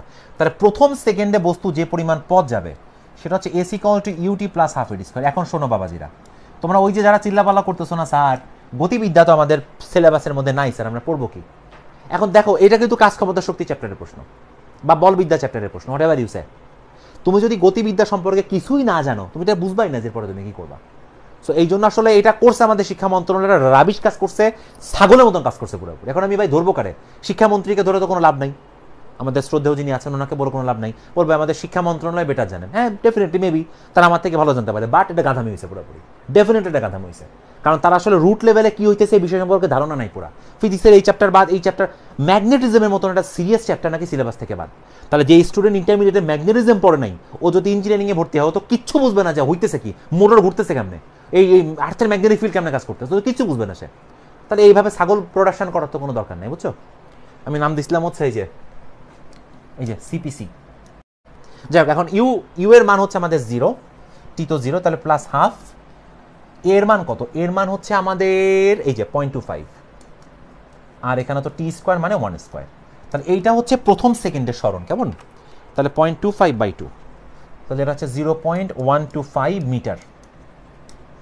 তাহলে এবার আমাকে বলছে যে কতটুকু কাজ হবে। তাহলে কাজ মানে হচ্ছে এই যে এফ ইন্টু এক্স, cos 0 মানে 1, তাহলে বল হচ্ছে 5, আর এটা হচ্ছে 0.125। তাহলে একে 5 দিয়ে গুণ করলে আমাদের অ্যান্সার হবে হচ্ছে 5/8 জুল। 5/8 জুল মানে এইটা হচ্ছে অ্যান্সার। তো তুমি খেয়াল করো, তুমি এইটা কিন্তু তোমার যদি গতিবিদ্যা সম্পর্কে ধারণা না থাকে, তুমি এটা করতে পারবে। মানে সিম্পল প্রশ্ন, একদম খুব সিম্পল প্রশ্ন। এখন অনেকে বলতে পারে স্যার এটা কি ক্যালকুলেটর ছাড়া করা যাবে? হ্যাঁ যাবে। এই যে 5/20 মানে 1/4, ঠিক আছে? আর এখানে 1/4 মানে এটা কত? এটা হচ্ছে 1/8। আমি তো জাস্ট ফাস্ট করলাম, আর এটা তাহলে 5/8। সো অনেকের মনে প্রবলেম যে স্যার ক্যালকুলেটর ছাড়া হলে কি হবে। আসলে বিষয়টা কি, ডাটাগুলো আমি বারবারই বলেছি কথাটা, যে পরীক্ষাতে যেখানে ক্যালকুলেটর থাকে না সেখানে ডাটাগুলো এমনভাবে দেওয়া হয় যাতে তুমি ইজিলি ক্যালকুলেটর ছাড়াই ক্যালকুলেট করতে পারো। But you have to know the basic. তোমার মধ্যে যদি হার্ট না থাকে, পাম্প করে রক্ত সরাবে কোন জায়গায়? কে সরাবে রক্ত? শিরা উপশিরা আছে, বাট রক্ত সরানোর জায়গা নেই। সো মগজের মধ্যে বুদ্ধি লাগবে যে কেমনে হচ্ছে আমি এটাকে সলভ করবো। এবার ক্যালকুলেটরে লাগুক বা না লাগুক, 9 মানে বাচ্চাকালে 1 2 3 4 যোগ বিয়োগ গুণভাগ শিখছো না, তাই লাগবে, এছাড়া আর কোনো কিছু নাই। বাট এটাও কিন্তু একটা গাধার মতন কাজ করছে, অনেস্টলি স্পিকিং। আমি কারে বলবো, ঢাকা বিশ্ববিদ্যালয়ে বহুত জিনিয়াস আছে আমার থেকে, বাট সায়েন্সে একটা ভর্তি পরীক্ষা, এই ভর্তি পরীক্ষায় ক্যালকুলেটর থাকবে কি থাকবে না, এটা তো কোনো ডিসিশনই হওয়া উচিত না। ডিসিশন হওয়া উচিত পরীক্ষার প্রশ্ন কতটা ক্রিয়েটিভ হবে, পরীক্ষার প্রশ্ন কতটা বিচক্ষণতার সাথে প্রশ্ন করা হবে, যাতে স্টুডেন্টের সাথে তার মাথা ঘামাতে হয়। এখন কি আমি ক্যালকুলেটর নিজে দিব না? কি লজিক? নকল হয় নাকি ক্যালকুলেটর নিজে দিলে? তো এইটা তো একটা স্টুপিডের লজিক হয়ে গেছে পুরোপুরি, তাই না? এখন ঢাকা বিশ্ববিদ্যালয়, আমি নিজেও ওখান থেকে যখন এমবিএ করতাম, আমি অনেক রেসপেক্ট করি আমার নিজের প্রতিষ্ঠান এটা, বাট এটা ডেফিনেটলি একটা রং ডিসিশন হয়েছে, ডেফিনেটলি। ভর্তি পরীক্ষা হবে এমন যে তুমি তোমার বই খুলেও যদি ভর্তি পরীক্ষা দাও, বেসিক না থাকলে তুমি অ্যান্সার দিতে পারবে না। ভর্তি পরীক্ষা এমন হওয়া উচিত। তুমি ইন্ডিয়াতে থাকো, ইন্ডিয়াতে মেডিকেল সায়েন্স বা ইঞ্জিনিয়ারিংয়ের যে ভর্তি পরীক্ষার স্ট্যান্ডার্ড, তার ধারে কাছে বাংলাদেশে যে 13 প্রায় 20 বছর লাগবে ওরা যে পরীক্ষা নেয় ধারে কাছে যাইতে, আর স্ট্যান্ডার্ড তো হওয়ার দূরের কথা। এই কারণে কি হয়েছে? কারণ বলতে পারো স্যার আপনি ইন্ডিয়াকে ভালোবাসেন, আসলে ইন্ডিয়া আমার কিছুই না, ওটা আমার দেশ না, আমার দেশ বাংলাদেশ। বাট ইন্ডিয়া কিন্তু ওয়ার্ল্ডের মধ্যে 3 নাম্বার ইকোনমি হতে যাচ্ছে, থার্ড ইকোনমি ওয়ার্ল্ডের মধ্যে, কথাটা বুঝতে হবে। তারা যে ওয়ার্ল্ডের মধ্যে থার্ড ইকোনমি, এই পৃথিবীতে 200টা দেশের মধ্যে, ও তো এত বড় রাবিশ না, এত বড় গাধা না। তাহলে ওর যে এডুকেশন কারিকুলাম, আমি অন্তত পক্ষে সেটাকে তো ফলো করতে পারি। আমি ইউএসএ ফলো করবো না, ইউকে ফলো করবো না, ইন্ডিয়া ফলো করবো না, তাহলে আমি কি ফলো করবো? বসে বসে আমি তো উল্টাপাল্টা কোনো কিছু ফলো করলে হবে না, তাই না? আমাদের তো নিশ্চয়ই বাংলাদেশের ঐতিহ্য তো সা সমুসা সফট না, তাই না? ঢাকা বিশ্ববিদ্যালয় মানে তো সা সমুসা সফট না। ঢাকা বিশ্ববিদ্যালয়ে প্রাচ্যের অক্সফোর্ড ছিল, তো সেই প্রাচ্যের অক্সফোর্ডকে যদি ভালো করে রাখতে হয়, তাহলে তো সেখানে সা সমুসা সবকে আমরা গর্ব করতে পারি না।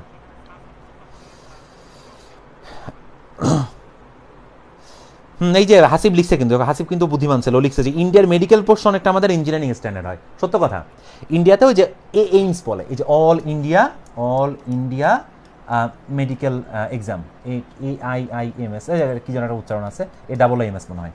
তো এই পুরা ইন্ডিয়াতে যে মেডিকেল ভর্তি পরীক্ষা, সেটা আমাদের বুয়েটে যে ধরনের প্রশ্নে পরীক্ষা হয়, সেটা তো বাংলাদেশের সর্বোচ্চ কোয়ালিটি ধরা হয়। তার থেকেও টাফ প্রশ্নে ওদের মেডিকেল পরীক্ষার প্রশ্ন হয়।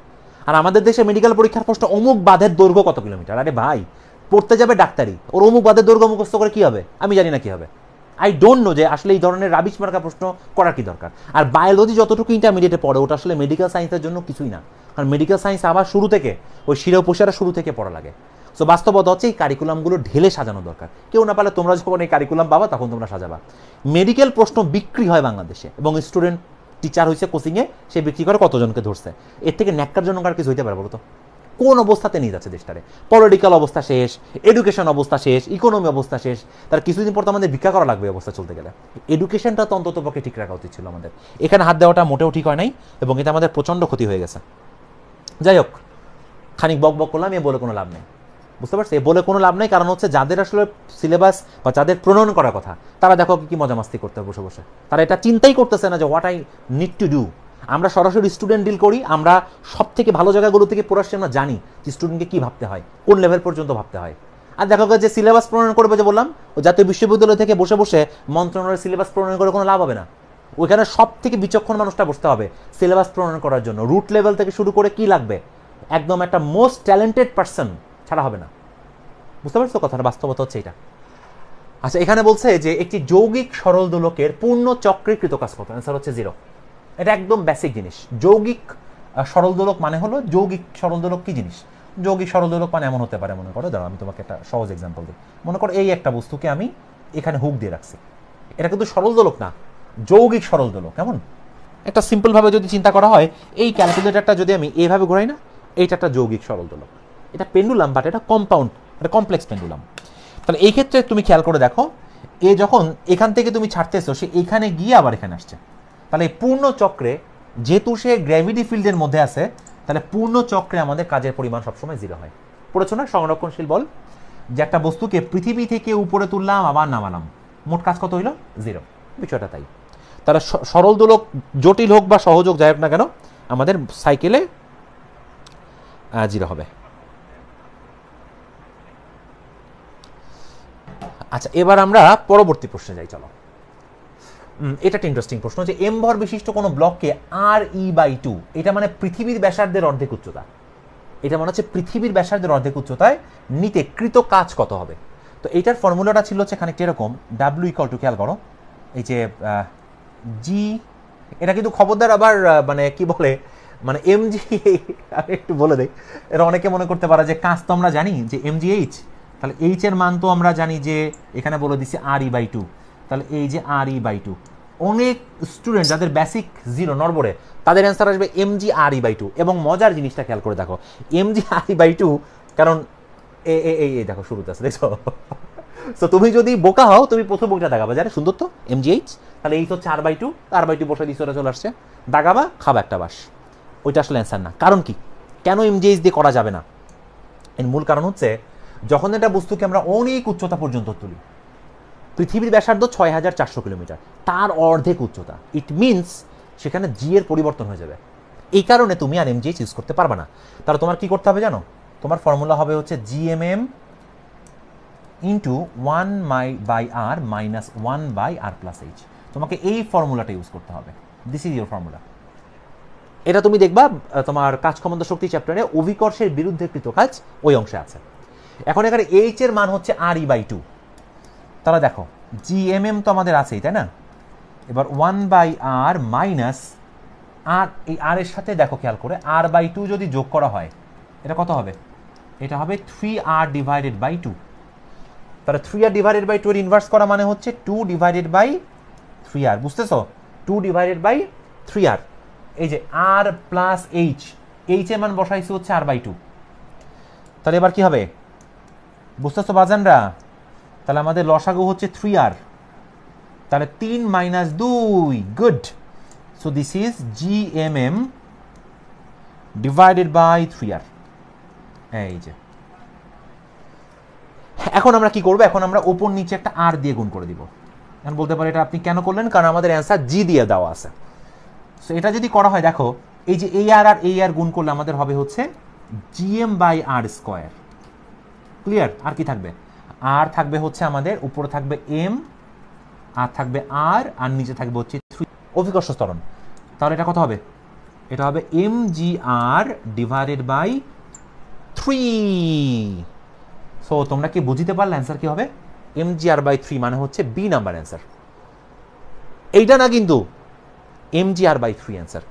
তাহলে আমরা আশা করি যে কোশ্চেনটা আমরা পারলাম, এবং কেন mgr/3 হলো, কেন এটা হলো না, এটাও মনে হয় বুঝতে পারছি আমরা। তো অনেক স্টুডেন্ট যারা বেসিক নাই তারা এই ভুলটা করে ফেলবে।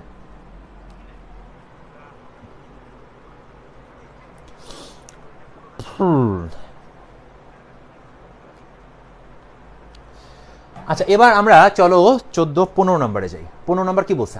15 নম্বর বলছে যে একটি গতিশীল বস্তুর নাও থাকতে পারে। কি নাও থাকতে পারে? দেখো, গতিশীল বস্তুর গতিশক্তি থাকবেই, বিভব শক্তি থাকতেও পারে, নাও পারে, বেগ থাকবে, ভরবেগও থাকবে। তার মানে একটা গতিশীল বস্তু যদি হয় তার পোটেনশিয়াল এনার্জি বা বিভব শক্তি নাও থাকতে পারে, থাকতেও পারে, নাও পারে। কিন্তু গতিশীল হলে তার গতিশক্তি থাকবে, তার ভরবেগ থাকবে, তার বেগ থাকবে, কিন্তু তার বিভব শক্তি নাও থাকতে পারে।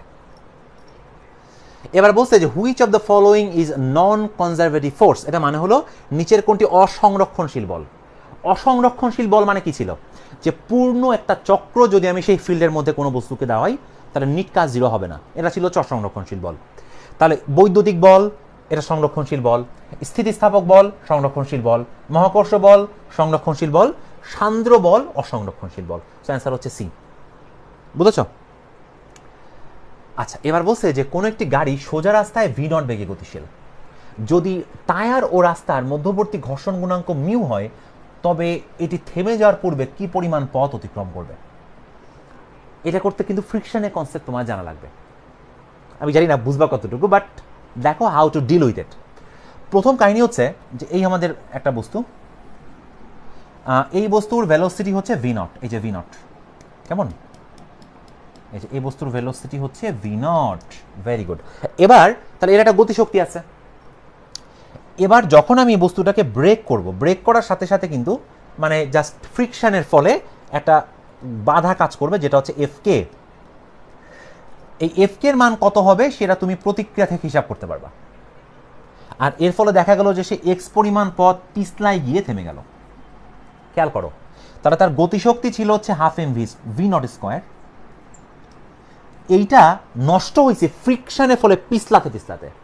তার ফ্রিকশন বল কতটুকু ছিল? ফ্রিকশন বল ছিল হচ্ছে এফ কে, আর পিছলাইস হচ্ছে এক্স পরিমাণ।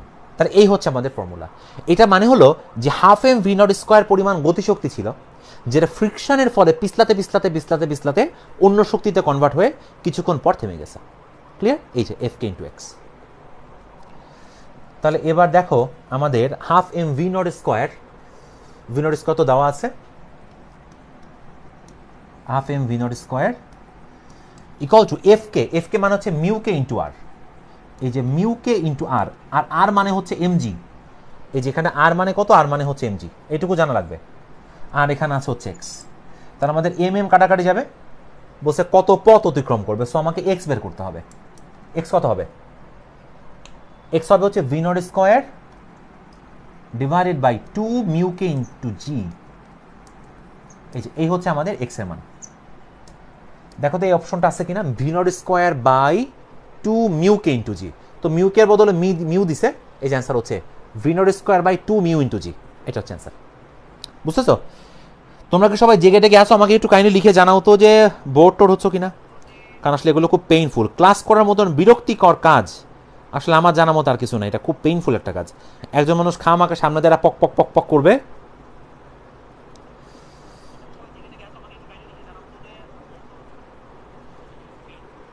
হাসিব লিখছে, স্যার এটা কি নিউটনের বলবিদ্যা এবং গতিবিদ্যা সূত্রের মিক্স ফর্মুলা ইউজ করতে পারতাম?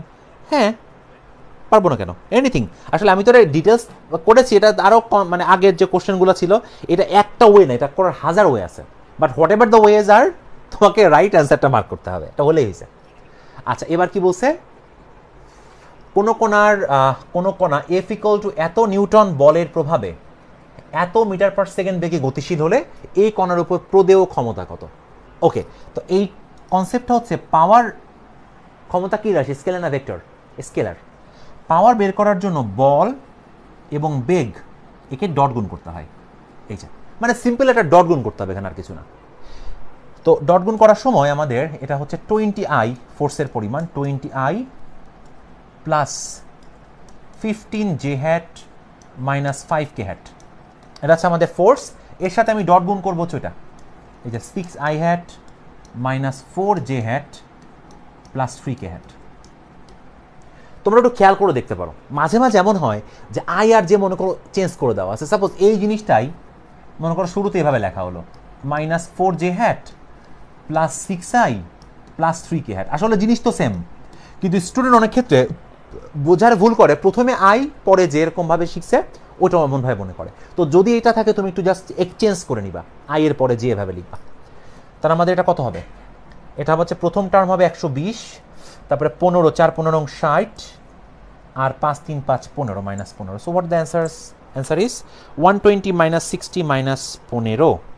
অ্যান্সার হচ্ছে 45 জুল, সরি 45 ওয়াট। ক্ষমতা তো 45 ওয়াট। তো ওয়াট মানে কি? ওয়াট মানে হচ্ছে জুল পার সেকেন্ড। তাহলে 45 কোথায় আছে? এই নাম্বার আছে 45। তো এই দেখো এই কনসেপ্টটা, এইটা হচ্ছে তোমার বেসিক। এইটা কি, এইটা কি, এইটা কেন, এটা কিভাবে আসছে, এই সবগুলো তোমার একাডেমিকে জানতে হবে। এগুলো তুমি একাডেমিকে না জেনে শুধু মুখস্থ করলা, আচ্ছা P equal to F dot V, মানে বুঝলা না কিছু না, একটু ঘোরা দিলে আর কোন কোশ্চেনটা সলভ করতে পারবা না। বুঝতে পারছো?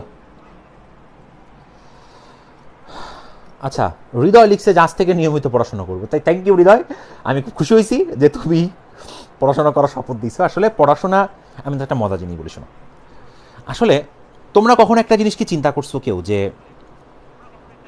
আচ্ছা কবি লিখছে ভাই এইচএসসি 23 নিউ অ্যাডমিশন ব্যাচ শুরু করেন এক্সামের পর, চেষ্টা করবো ম্যাক্সিমামই লাইভ ক্লাস দিতে।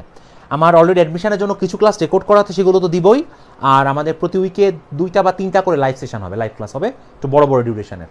তো ওইটা অলরেডি আমাদের এই ভিডিও ডিসক্রিপশনে দেওয়া থাকবে, তো তোমরা দেখে নিতে পারো যে লাইভ ক্লাস আমাদের যে 23 ব্যাচের যে অ্যাডমিশন বুয়েট বা ঢাকা বিশ্ববিদ্যালয়, ওটা তোমরা অ্যাডমিট হয়ে যেতে পারো, যা বলছিলাম। আচ্ছা তোমরা চিন্তা করছো কখনো যে পড়াশোনার অ্যাকচুয়াল পারপাসটা কি? মানে পড়াশোনা করে আমরা মেনলি কী করি? আমার মতে পড়াশোনা করে সব থেকে যে বেসিক কাজটা করা সেটা হলো যে আমরা আগে যা কিছু ইনভেন্ট হয়েছে বা মানুষ আগে যা কিছু বের করছে সেই তথ্যগুলো জানতে পারি, এবং এই তথ্যগুলা যখন আমরা জানি তখন সেই তথ্যগুলো আমরা ইউজ করে পরবর্তীতে আমাদের যা যা প্রয়োজন সেটা স্মুথলি বের করতে পারি। তো পড়াশোনা করা হচ্ছে নিজের জীবনকে সিকিউরভাবে চালানো সব থেকে বেস্ট হয়। এখন তুমি বলতে পারো স্যার পড়াশোনা করা কি দরকার, স্যার গুগল তো আছে, এই গুগলে তো সব আছে। হ্যাঁ সব আছে, ভেরি গুড। তুমি গুগলে পড়ে সার্জারি করতে যাও তো পারো কিনা? বা মনে করো তোমার পেট ব্যথা হয়েছে, বা মনে করো তোমার হাঁটুতে জ্বালা যন্ত্রণা করতেছে, আঙুল চাবাইতেছে, গুগলে সার্চ দিয়ে দেখো তো কী করতে হবে। সো ওই ট্রিটমেন্টগুলো কিন্তু তোমার এক্সপিরিয়েন্স থেকে করা দরকার। বা মনে করো তোমাকে আমি বললাম একটা ফ্যান ডিজাইন করো, যে ফ্যানটা নর্মাল ফ্যান কনজামশন করে মনে করো 80 ওয়াট, তোমার ফ্যান কনজামশন করবে 40 ওয়াট, ডিজাইন করো। তুমি বলে স্যার আমি ঠিক গুগল করতেছি বসে বসে। তো Google can give you some text, some words, but সেইগুলো তুমি যখন বাস্তবে কনভার্ট করতে যাবা তখন মগজ থাকা লাগবে মাথার মধ্যে, পুরা গিলু থাকা লাগবে। তো এই জন্য পড়াশোনা এর কোনো বিকল্প নয়, বিকজ পড়াশোনা করে তুমি সব থেকে শর্টকাট ওয়েতে, সব থেকে সহজভাবে তোমার জীবনযাত্রা নির্বাহ করতে পারবা। এর কোনো মাইন্ড নাই। যার পড়াশোনা আছে সে কিছু না করলে ওটা চাকরি বাকরি করে খেতে পারবে, আর যারা ওভার জিনিয়াস এলোন মাস্কের মতন তারা তো পুরো বিশ্ব ব্রহ্মাণ্ড জুড়ে, মানে পুরো পৃথিবী জুড়ে তাদের নামের বিস্তার ঘটিয়ে ফেলে। বুঝতে পারছো? আচ্ছা রাত যে লিখছে যে স্যার এসএসসি কোর্স থেকে এখন অ্যাডমিট হওয়া যাবে। হ্যাঁ আমাদের সবগুলো কোর্সে তুমি এখন অ্যাডমিট হতে পারবা, কারণ আমি মোটামুটি পার্সোনালভাবে সবগুলোর অ্যান্সার আমি নিজে দিই স্টুডেন্টের যে কোশ্চেনগুলো, সো তোমরা অ্যাডমিট হয়ে যেতে পারবা, কোনো প্রবলেম নাই। এবার 19 নম্বর প্রশ্ন বলছে যে ইন অ্যান ইনইলাস্টিক কলিশন, মানে অস্থিতিস্থাপক সংঘর্ষে কি হয়। একটু মনে করাই দিই, স্থিতিস্থাপক সংঘর্ষ মানে কি? স্থিতিস্থাপক সংঘর্ষ মানে হচ্ছে আমাদের ভরবেগ এবং গতিশক্তি দুইটাই সংরক্ষিত থাকবে, আর অস্থিতিস্থাপক সংঘর্ষে গতিশক্তি মাস্ট নষ্ট হবে কিন্তু ভরবেগ সংরক্ষিত থাকবে। কি বলছি? গতিশক্তি মাস্ট নষ্ট হবে কিন্তু ভরবেগ সংরক্ষিত থাকবে। এই দেখো, এই যে বি নাম্বার অ্যান্সার। সংঘর্ষের পর গতিশক্তি কমে যাবে বা নষ্ট হবে। এ নাম্বার বলছে সংঘর্ষের পরে গতিশক্তি বৃদ্ধি পায়, এটা সম্ভব না। সংঘর্ষের পরে ভরবেগ বেশি, এটাও সম্ভব না। সংঘর্ষের পরে ভরবেগ কম, এটাও সম্ভব না। তাহলে আমাদের এই এ নাম্বার বলো, বি নাম্বার মানে সি নাম্বার বলো, ডি নাম্বার বলো, একটা পসিবল না, পসিবল হচ্ছে বি নাম্বার। তো এগুলো কিন্তু বেসিক, এগুলো বই থেকে আসে সরাসরি। আচ্ছা এবার এখানে একটা মজার জিনিস বলছে যে একটি ইঞ্জিন পি পরিমাণ ধ্রুবক ক্ষমতা প্রদান করে এম ভরে কোনো বস্তুকে টেনে নিয়ে যাচ্ছে, টি সময় পর বস্তুটির বেগ কত হবে? এটা একটা মজার প্রশ্ন, খেয়াল করো কি বলছে, খেয়াল করো। একটি ইঞ্জিন পি পরিমাণ ধ্রুবক ক্ষমতা প্রদান করে এম ভরের কোনো বস্তুকে টেনে নিয়ে যাচ্ছে, টি সময় পর বস্তুটির বেগ কত হবে? এখন প্রশ্ন হচ্ছে টি সময় ধরে তাতে কিন্তু ক্ষমতা দেওয়া হয়েছে, ফলে আমি যদি বের করতে চাই যে টি সময় পর বস্তুর বা বস্তুকে বা বস্তুতে প্রদেয় শক্তি, প্রদেয় শক্তি। এই শক্তি কেমনে বের করবা? বের করবো হচ্ছে পাওয়ার মানে কি? পাওয়ার মানে হচ্ছে কাজ বাই সময়, তাই না? তাহলে আমাদের এই কাজ এর মান হবে হচ্ছে পাওয়ার ইন্টু টাইম। তাহলে প্রদেয় শক্তির পরিমাণ হবে হচ্ছে পাওয়ার ইন্টু টাইম। এই শক্তিটা কোথায় যাবে? এই শক্তিটা দেওয়ার ফলে বস্তু কিন্তু মুভিং, তার মানে এই শক্তিটাকে আমরা লিখতে পারবো হচ্ছে ইকুয়াল টু গতিশক্তি। গতি শক্তি, বুঝতে পারতেছ কি বলতাছি? তাহলে আমাদের গতিশক্তির পরিমাণ হচ্ছে half M V square and that is equal to P into T. বলেছে বেগ কত হবে, তাহলে ভি স্কোয়ারের মান কত হবে? সো তুমি এখান থেকে ভি বের করে ফেলো। ভি হবে হচ্ছে root over 2 PT divided by M. দেখো তো 2 পিটি বাই এম কোথায় আছে? এই যে এই number, root over 2 PT by M.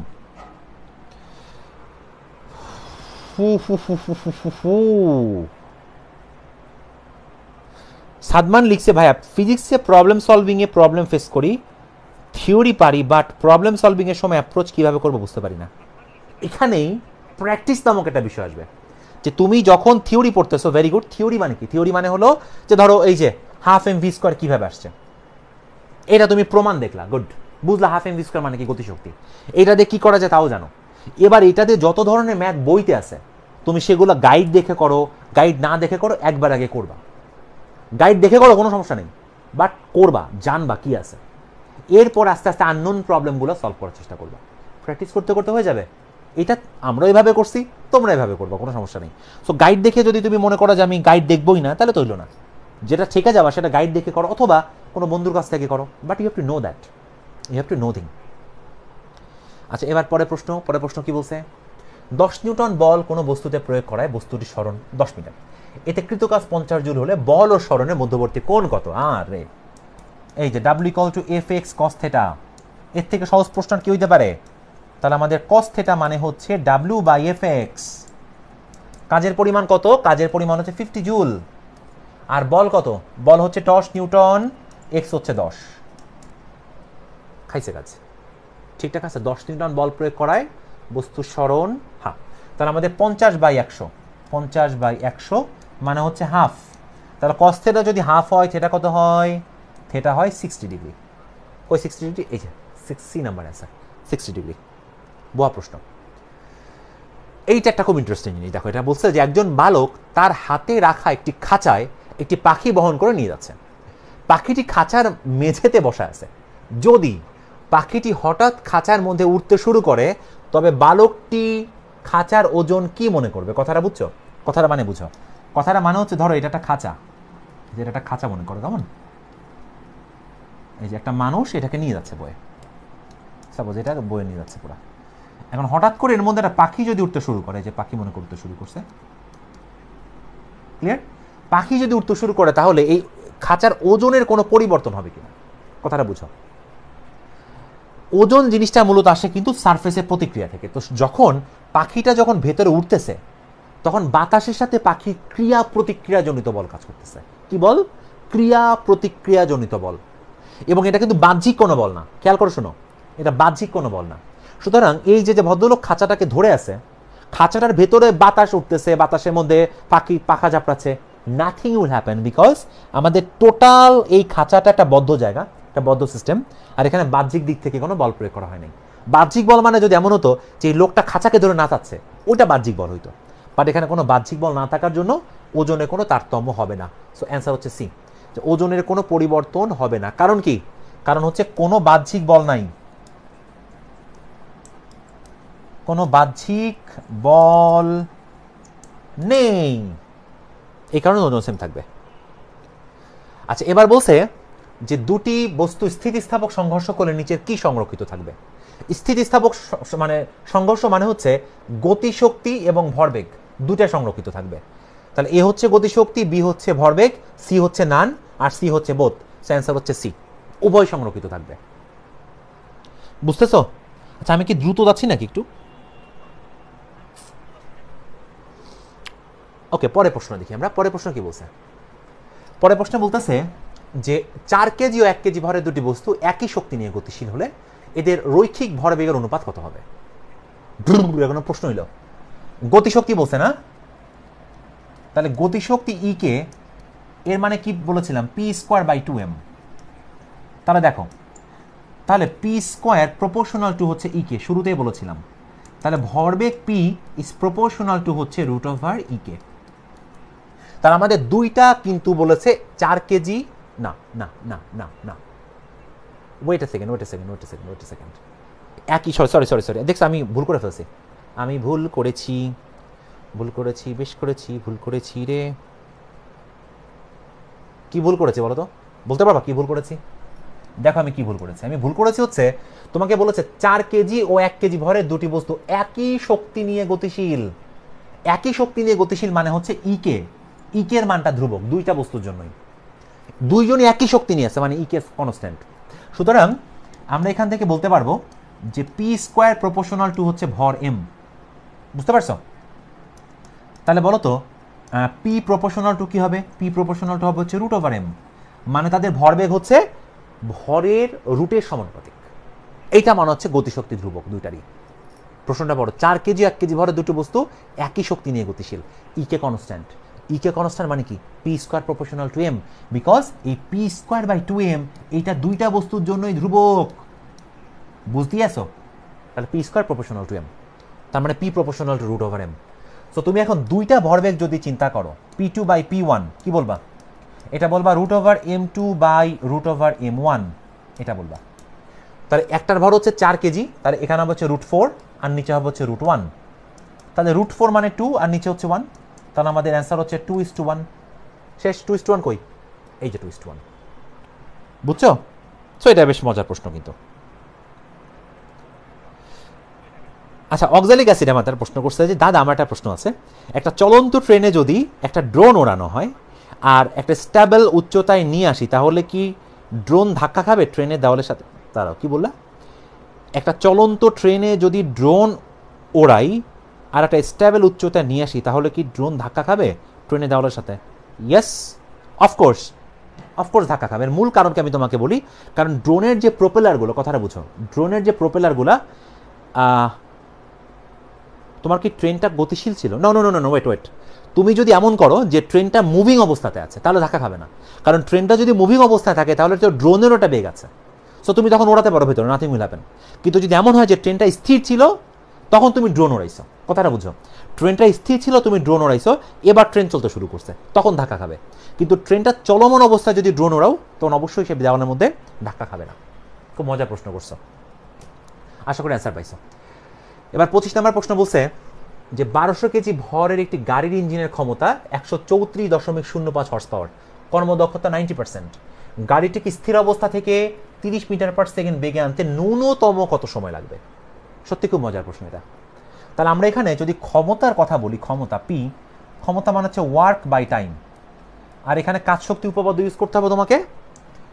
কাজ মানে হলো half M v2 square minus half M v1 square, এর আছে আমাদের গতিশক্তির পরিবর্তন বাই টাইম টি। এখন বুঝো, কিন্তু স্থির ছিল, তো ওই স্থির থাকার কারণে আমাদের এইটুকু অংশ হচ্ছে 0,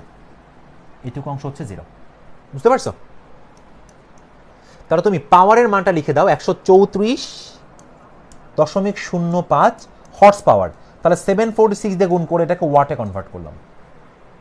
এবার আমাদের উপরে আছে half M V square, M মানে হচ্ছে 1200, এই যে 1200, এবার ভি স্কোয়ার মানে হচ্ছে 30, এই যে 30-এর স্কোয়ার, আর নিচে হবে হচ্ছে টাইম। তাহলে এখান থেকে যে টাইম লাগবে সেটা হচ্ছে মিনিমাম টাইম, মানে এর থেকে আর কম সময়ে তুমি কাজটা করতে পারবে না। কত হবে দেখি? 0.5 into 1200 into 30 square by 134.05 into 746, 5.39 second, 5.399 second, এর লোয়েস্ট টাইম, মানে এর থেকে আর কম সময় পারবা না। এখন দেখো অপশন কি আছে, অপশন আছে হচ্ছে 8 সেকেন্ড, অপশন আছে 6 সেকেন্ড, অপশন আছে 3 মিনিট, অপশন আছে 4 মিনিট। তাহলে এর মধ্যে সব থেকে মিনিমাম, দেখো খেয়াল করো, অ্যান্সার কিন্তু 5.399, বাট এর মধ্যে সব থেকে মিনিমাম হচ্ছে 6 কিন্তু এর কাছাকাছি মান, সুতরাং অ্যান্সার হচ্ছে 6 অপশন মতে। এগুলো সবই সম্ভব, 4 মিনিট অ্যান্সার হতে পারে, 3 মিনিট অ্যান্সার হতে পারে, 8 সেকেন্ড অ্যান্সার হতে পারে, কিন্তু যেহেতু এখানে বলে দিচ্ছে যে ন্যূনতম কত সময় লাগবে, তাহলে ন্যূনতম সময় মানে হচ্ছে এদের মধ্যে সব থেকে লোয়েস্ট কোনটা 6, কিন্তু এই 6 কিন্তু এর থেকে আবার ছোট হওয়া যাবে না, কারণ এখানে মনে করো ই নাম্বার অপশন আছে 4 সেকেন্ড, 4 সেকেন্ড অপশন হবে নো, সর্বনিম্ন সময় লাগে 5.3 সেকেন্ড, তো 4 সেকেন্ড তো কোনোভাবে হবে না, বাট এদের মধ্যে 6 সেকেন্ড সব থেকে লোয়েস্ট, সো দ্যাটস ওয়াই 6 হচ্ছে অ্যান্সার। এবার বলছে লেখচিত্রে একটি বস্তুর দূরত্বে 100% এর উপর নির্ভরশীল। আচ্ছা, লেখচিত্রে একটি বস্তুর দূরত্বে 100%-এর সাথে নির্ভরশীল এর উপর ক্রিয়াশীল বলকে এফ দেখানো হয়েছে। আচ্ছা, বলের একক নিউটন, দূরত্বের একক মিটার, x0 থেকে 6 মিটার দূরত্বের মধ্যে বস্তুর কৃত কাজের মান কত, সেটা অ্যান্সার দেওয়া আছে অলরেডি। খেয়াল করো, আমাদের এখানে দেওয়া আছে হচ্ছে বল এফ, এখানে দেওয়া আছে হচ্ছে সরণ এক্স, তাহলে বল বনাম সরণ গ্রাফের এরিয়া এটা হচ্ছে আমাদের জন্য কাজ, মানে এই ক্ষেত্রফলটা তোমাকে বের করতে হবে। তো তুমি দুই ভাগে ভাগ করে নাও, এই যে ক্ষেত্রফল 1 আর ক্ষেত্রফল 2 দুইটা যোগ করে দিবা। এক নম্বর ক্ষেত্রফল হচ্ছে 3 গুণ 3 মানে 9 জুল, প্লাস সেকেন্ড ক্ষেত্রফলটা হচ্ছে হাফ ইন্টু আমাদের 3 থেকে 6 1 2 3, তাহলে 3 ঘর, আর উচ্চতা হচ্ছে আমাদের 3 একক, তাহলে আমাদের 9 প্লাস হচ্ছে 9/2, তাহলে 13.5 জুল, এটা হচ্ছে অ্যান্সার। 13.5 জুল মানে হচ্ছে এটা অ্যান্সার, ঠিক আছে? সহজ প্রশ্ন, এরিয়া বের করলে হচ্ছে। এবার কি বলছে, এবার প্রশ্নটা বেশি ইন্টারেস্টিং মনে হচ্ছে, যে একটি কুয়ার ব্যাসার্ধ 2 মিটার, গভীরতা 10 মিটার, এর 3/4 অংশ পানি দ্বারা পূর্ণ থাকলে একে সম্পূর্ণ পানি শূন্য করতে কি পরিমাণ কাজ করতে হবে? খেয়াল করবা কিন্তু, হ্যাঁ। তাহলে আমরা একটা কুয়া কি, এই যে আমরা একটা কুয়া কি, তাহলে কুয়ার গভীরতা কত? 10 মিটার, তাই না? 10 মিটারের 3/4 অংশ পানি পূর্ণ, তাহলে 10 × 3/4, 10 × 3/4 মানে হচ্ছে 7.5 মিটার পানি পূর্ণ। কতটুকু? 7.5 মিটার। পানির কালার কি দিব? পিঙ্ক কালারে পানি দিই। এই যে এই পর্যন্ত পানি আছে, কথাটা বুঝো কিন্তু, এটা খুব ইন্টারেস্টিং জিনিস। এই যে 7.5 মিটার হচ্ছে পানি পূর্ণ, সো দিস ইজ 7.5 মিটার, এইটুকুতে পানি আছে। এবার বলছে এটা পানি শূন্য করতে কতটুকু কাজ করতে হবে। তাহলে আমাদের একদম সহজ প্রশ্ন, অ্যান্সার হচ্ছে mgh, but what is H? H মানে ভর কেন্দ্রের সরণ, ভর কেন্দ্র উলম্ব দিকে কতটুকু সরছে তাই। তাহলে তোমাকে প্রথমে আগে ভাবতে হবে যে এই 7.5 মিটারের ভর কেন্দ্র কোথায় আছে। 7.5 মিটারে ভর কেন্দ্র আছে ঠিক 7.5 মিটারের অর্ধেকে, দ্যাট মিনস এই হাইটে। তাহলে 7.5/2, 3.75, এটা হচ্ছে 3.75 metre. So what we need to do, আমাদের এই ভর কেন্দ্রকে টেনে এখানে নিয়ে আসতে হবে, এই পর্যন্ত আনতে হবে, এই লেভেলে। এইটা হচ্ছে আমাদের জন্য এইচ। সো এইচ এর মান হচ্ছে 10 মাইনাস 3.75, 3.75, এই হচ্ছে ভর কেন্দ্রের উলম্ব সরণ। এটা কি মাথায় ঢুকছে? আমি কিন্তু ইচ্ছা করে বড় করে লিখছি যাতে মাথার মধ্যে গেঁথে যায়।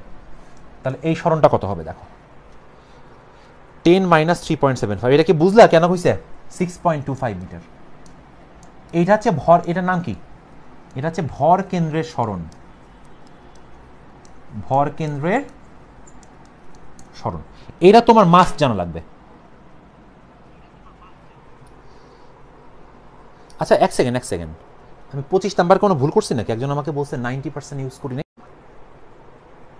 ও আচ্ছা, রাইট, এই তো দেখছো, এই যে এখানে একটা মিস্টেক করে ফেলছি, কর্মদক্ষতা ছিল 90%, আমরা যেখানে একটা 0.9 গুণ হতো, এখানে একটা 0.9 গুণ হতো, তো তখন মনে হয় থ্যাংক ইউ, আমি দেখছো যে 90% মিস করে ফেলছি। তারা একটু দেখি, এটা ক্যালকুলেট করলে মনে হয় এক্স্যাক্টলি ওটা আসতে পারে। সমস্যা নাই, আমাদের ওটাও চলবে, বাট এটা আমি একটা মিস্টেক করছিলাম। 134.05 × 746, হ্যাঁ এটা তখন 5.999 সেকেন্ড আসছে, মানে 6 সেকেন্ড আর কি। থ্যাংক ইউ হাসিব, তুমি আমাকে ভুল ধরা দিছো, আমি ওই যে কর্মদক্ষতাটা খেয়াল করিনি। যাক, আমরা যেখানে ছিলাম এইখানে ছিলাম, ওই পরে।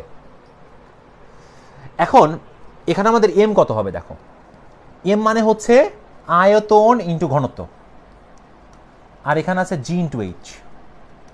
তাহলে আমাদের এখানে আয়তন হবে হচ্ছে সিলিন্ডারের আয়তন πr²। এখন এই 7.5কে আমি নাম দিচ্ছি হচ্ছে বি, কারণ এইচ বলতে তো আমি বোঝাইছি উচ্চতা, তাহলে πr² এইচ দিব না, আমি দিব πr² B. Into rho into G into H.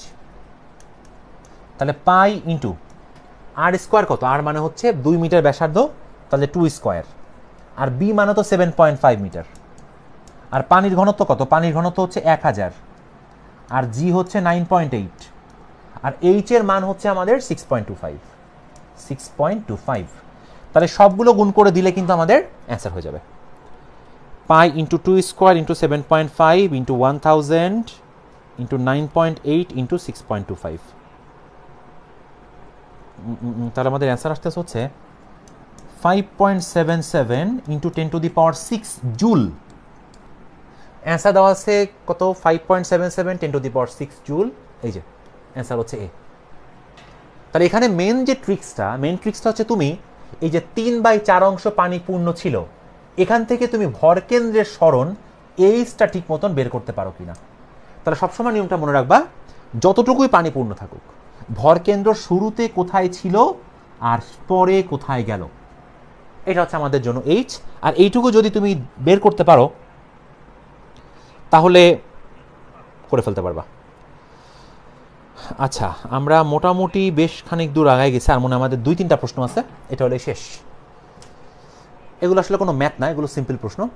স্প্রিংয়ের সম্প্রসারণ স্প্রিং কর্তৃক কৃত কাজ কেমন? স্প্রিংয়ের সম্প্রসারণে, কথাটা বুঝো, স্প্রিংয়ের সম্প্রসারণ স্প্রিং কর্তৃক কৃত কাজ হচ্ছে নেগেটিভ। কারণ স্প্রিংকে তুমি যখন সম্প্রসারণ করো, কথাটা বুঝি, স্প্রিংকে তুমি যখন টেনে লম্বা করো, স্প্রিং যেদিকে বল প্রয়োগ করে স্প্রিং তার বিপরীত দিকে সরে। তাহলে স্প্রিং সম্প্রসারণে স্প্রিং দ্বারা কৃত কাজ নেগেটিভ। 29 নাম্বার হচ্ছে একটি বস্তুর সমদ্রুতিতে বৃত্তাকার পথে ঘুরলে এর উপর কোনো কাজ হয় না, ত্বরণ থাকে না, বল কাজ করে না, বেগ অপরিবর্তিত থাকে। আসলে অ্যান্সার হচ্ছে এইটা, এ নাম্বার, এর উপর কোনো কাজ হয় না। কারণ যখন বৃত্তাকার পথে ঘুরতে থাকে, এই যে, তখন এর উপর যে কেন্দ্রমুখী বল কাজ করে, এই কেন্দ্রমুখী বল কোনো কাজ করে না। কারণ কি? কারণ হচ্ছে কাজ মানে হলো বল ডট সরণ, এফ ডট এক্স। তো বল আর সরণের মধ্যবর্তী কোণ 90 ডিগ্রি বিধায় এখানে কোনো কাজ হয় না। কিন্তু ত্বরণ আছে, বেগ অপরিবর্তিত থাকে না, বেগও চেঞ্জ হয়।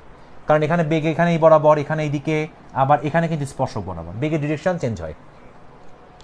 30 নম্বর বলছে বল এবং সরণ পরস্পর লম্ব হলে কৃত কাজ কত? খুব কঠিন একটা প্রশ্ন, অ্যান্সার হচ্ছে 0। ওকে, তাহলে আমরা মোটামুটি কিন্তু 30টা প্রশ্ন দেখতে চাইছিলাম, 30টা প্রশ্ন কিন্তু দেখা হয়ে গেছে। Thank you very much. আমরা মোটামুটি ক্লাসটা এখানে শেষ করব। আর এই যে তোমরা এতক্ষণ আমার বকবক শুনলা, তোমাদেরকে অনেক ধন্যবাদ। আসলে বাংলাদেশে ফ্রি অফ কস্ট কেউ কারো বকবক শোনে, লাইভ ক্লাস তার একটা এক্সাম্পল, যে একজন মানুষ যারা বকবক করতেছে, প্যাচাল বাড়তেছে, সে শুনতেছে। নিলয় রয় একজন লিখেছে যে রাষ্ট্রবিজ্ঞানের ছাত্র আপনার ক্লাস দেখতেছি, ও মাই গড, শুধু আমার কথা ভালো লাগে তাই। আই এম রিয়েলি অনার্ড যে নিলয় রয়, তুমি অনেক বড় একটা কথা বলছো, যে তুমি আসলে রাষ্ট্রবিজ্ঞানের স্টুডেন্ট, বাট আমার কথা তোমার ভালো লাগে। I am really placed. আমার জন্য দোয়া করো, আমি যেন আমার সর্বোচ্চটা তোমাদের সবার জন্য দিতে পারি। আমার থেকে যেন কোনো কি বলা যেতে পারে, যে খারাপ কোনো কিছু যেন না ছড়ায়, বা খারাপ কোনো তথ্য যেন মানুষ না পায়, বা খারাপ কোনো শিক্ষা যেন মানুষ না পায়। তাহলে এ পর্যন্ত শেষ করলাম। সকলকে গুড নাইট, ভালো থেকো সবাই, আবার পরে কোনো লাইভ ক্লাসে দেখা হবে। টাটা।